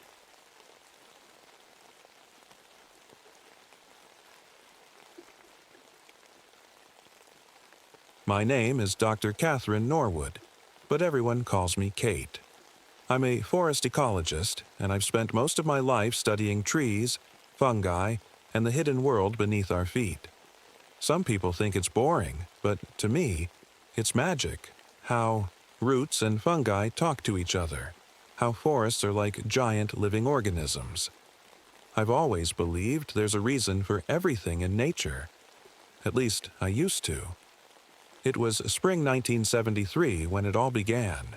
I had just arrived at Olympic National Park in Washington State, a place so green and alive it felt like stepping into another world. The rainforest there is ancient, with trees so tall they seem to touch the sky and moss hanging from every branch like curtains. The ground is soft and spongy with ferns and mushrooms everywhere you look. It's beautiful, but also heavy, like the forest is watching you. The weather didn't help. It rained almost constantly, just a mist most of the time, but enough to keep everything wet. Even when the sun broke through for a moment, it only made the moss glow brighter, like it was alive. And the sounds: dripping water, birds calling in the distance, and sometimes this eerie silence that made you stop and listen harder. I was there to study mycelium networks, the underground fungal systems that connect trees and plants. My assistant, Victor Lamont, was with me, a young grad student who knew more about mushrooms than anyone I'd ever met. We were setting up a research transect in an old-growth section of the forest that had never been fully studied before. It was so remote we had to fly in by helicopter. Otherwise, it would have been a 3-day hike through unmarked trails. The first few days were uneventful, just cataloging plants and soil samples, but something about the forest felt off. It started small. Victor noticed banana slugs gathering in perfect circles on the forest floor, something neither of us had ever seen before. Then there was the fog. Not normal fog that rolls down from the mountains, but this strange mist that seemed to rise, up from the ground itself. It clung to everything and left a faint, sweet smell in the air. One evening, as we were walking back to camp, we found a massive nurse log, a fallen tree that other plants grow on. But this one was different. It was completely hollowed out inside, like something had eaten it from within, yet it still supported full-size trees growing on top of it. Victor joked that maybe termites had gone on a diet of steroids, but I couldn't shake the feeling that something wasn't right. That night at camp, I couldn't sleep. The forest felt too quiet, like it was holding its breath. When I finally drifted off, I dreamed of roots crawling up through the ground and wrapping around my legs like snakes. The next morning, we woke up to find our equipment covered in dew. Not unusual. But when I looked closer, I saw tiny white threads growing on some of it. Fungi, maybe. But they hadn't been there yesterday. Still, I told myself there had to be an explanation for everything we were seeing. After all, I was a scientist, and science always has answers. Or so I thought. I should probably tell you a little more about myself. Like I said, my name is Kate Norwood. I'm 39 years old, and I've spent most of my life in forests like this one. I guess you could say trees are my life.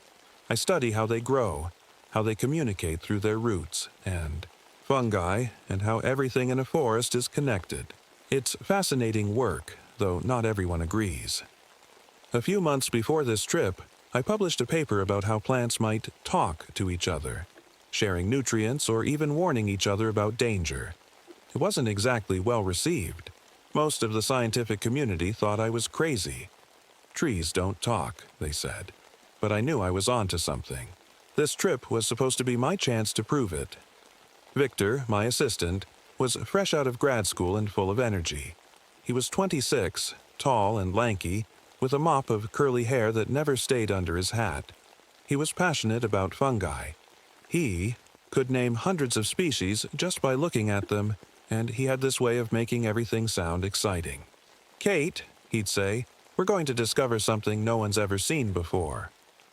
I liked his enthusiasm, even if it sometimes made me feel old. But there was another reason I threw myself into my work so completely: my personal life.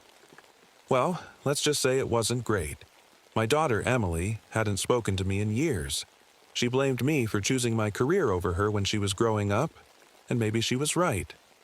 I thought about her a lot while we were out there in the forest. Sometimes I'd wonder if she'd ever forgive me, or if she even cared what happened to me anymore. There was one thing I always carried with me on these trips: an old brass microscope that had belonged to my grandfather. He was a botanist too, and he disappeared in this very forest back in 1931. No one ever found out what happened to him, just his field journal, which ended with some very strange notes about the trees moving at night. Growing up, I used to think it was just a story my family told to scare me. But now Now, I wasn't so sure. Victor and I spent our days collecting samples and taking notes. The trees here were ancient, some over 800 years old, and their roots were tangled together like a giant web under the ground. But when we took core samples from the trees to study their growth rings, we found something that didn't make sense. All the rings were identical. Different trees, different species, but somehow they all showed the same pattern of growth over the same years. "That's impossible," Victor said when we first noticed it. "Must be some kind of anomaly," I replied, though even as I said it, I didn't believe it. That evening, as we sat by the campfire going over our notes, Victor asked me if I believed in ghosts. "Ghosts?" I laughed nervously. "No." "Why?" He shrugged. "I don't know. This place just feels alive." "It is alive," I said quickly, trying to keep things grounded in science. "That's what forests are, living systems." But deep down, his words stuck with me. The next day brought more strange discoveries. We found patches of moss growing, in perfect geometric shapes, circles, triangles, like someone had arranged them on purpose. And then there were the animals, or rather, the lack of them. Normally, you'd see deer or squirrels or hear birds chirping everywhere in a forest, like this one. But here, nothing came near certain trees. It was like they were avoiding them on purpose. By the time we got back to camp that night, both of us were on edge but trying not to show it. "I'm sure there's an explanation for all of this," I told Victor as we sat by the fire again. "Yeah," he said quietly. "I hope so." But neither of us really believed that anymore. The next morning started like any other. The rain had slowed to a drizzle and the fog was thicker than usual, curling around the trees like smoke. Victor and I packed up our gear and headed out to check on the transect we'd set up, a line through the forest where we were studying soil samples, tree growth, and fungal activity. But as we walked deeper into the woods, things started to feel wrong. The first thing we noticed was the smell. It wasn't the usual earthy scent of the forest, but something sweet and sickly, like overripe fruit. It made my head feel fuzzy, and I realized I couldn't remember how long we'd been walking.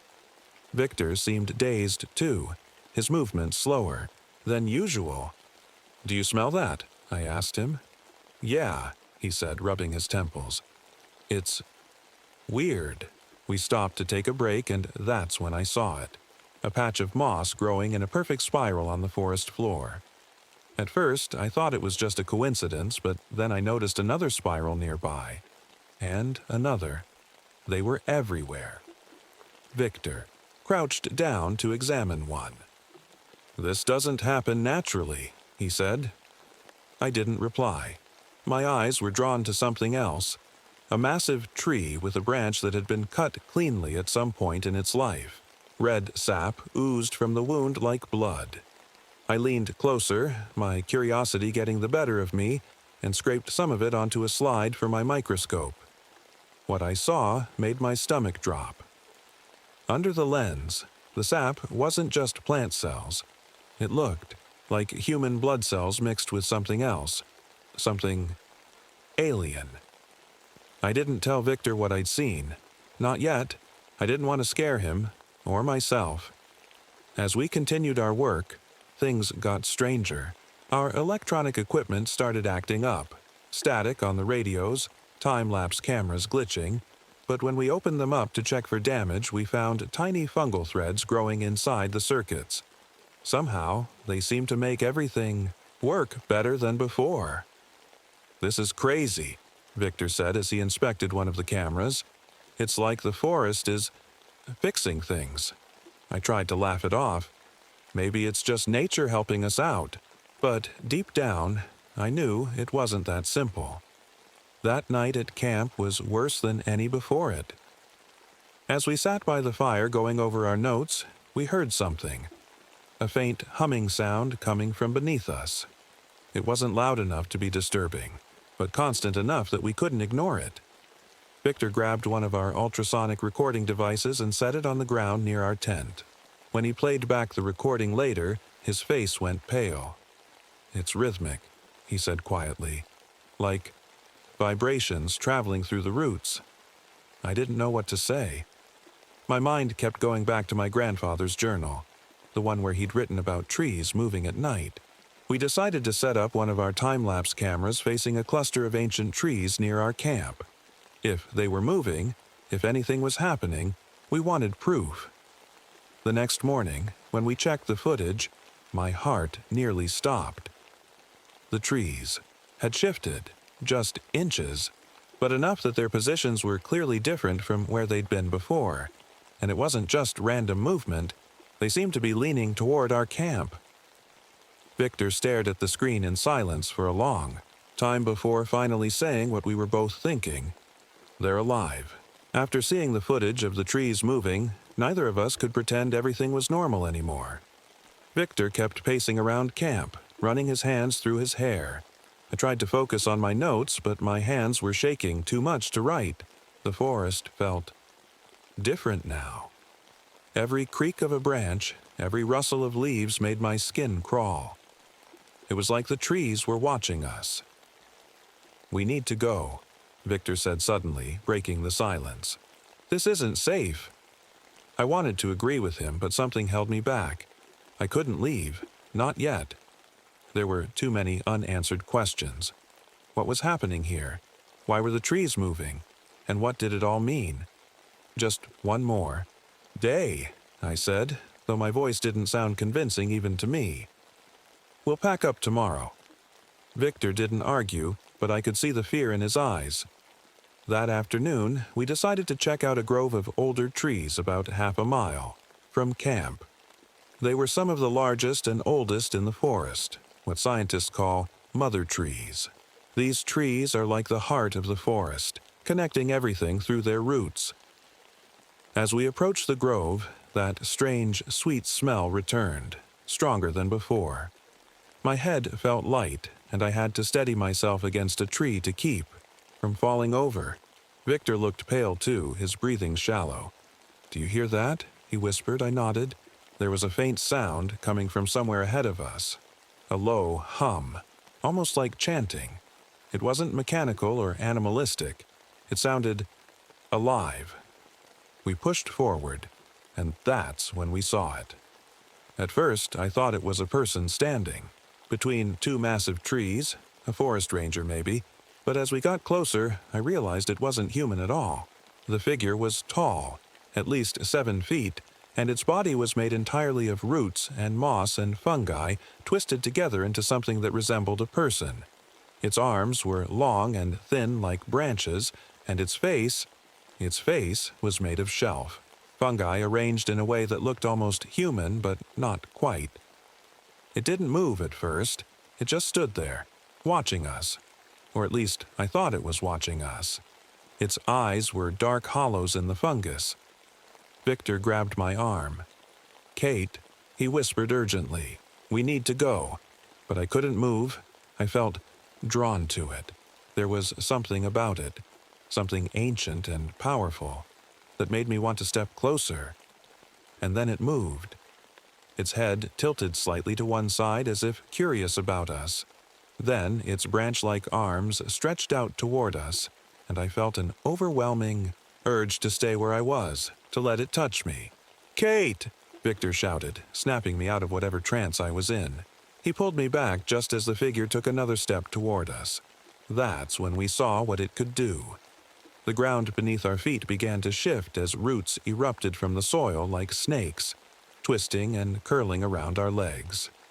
Victor pulled out his knife and started hacking at them while I stumbled backward trying to free myself.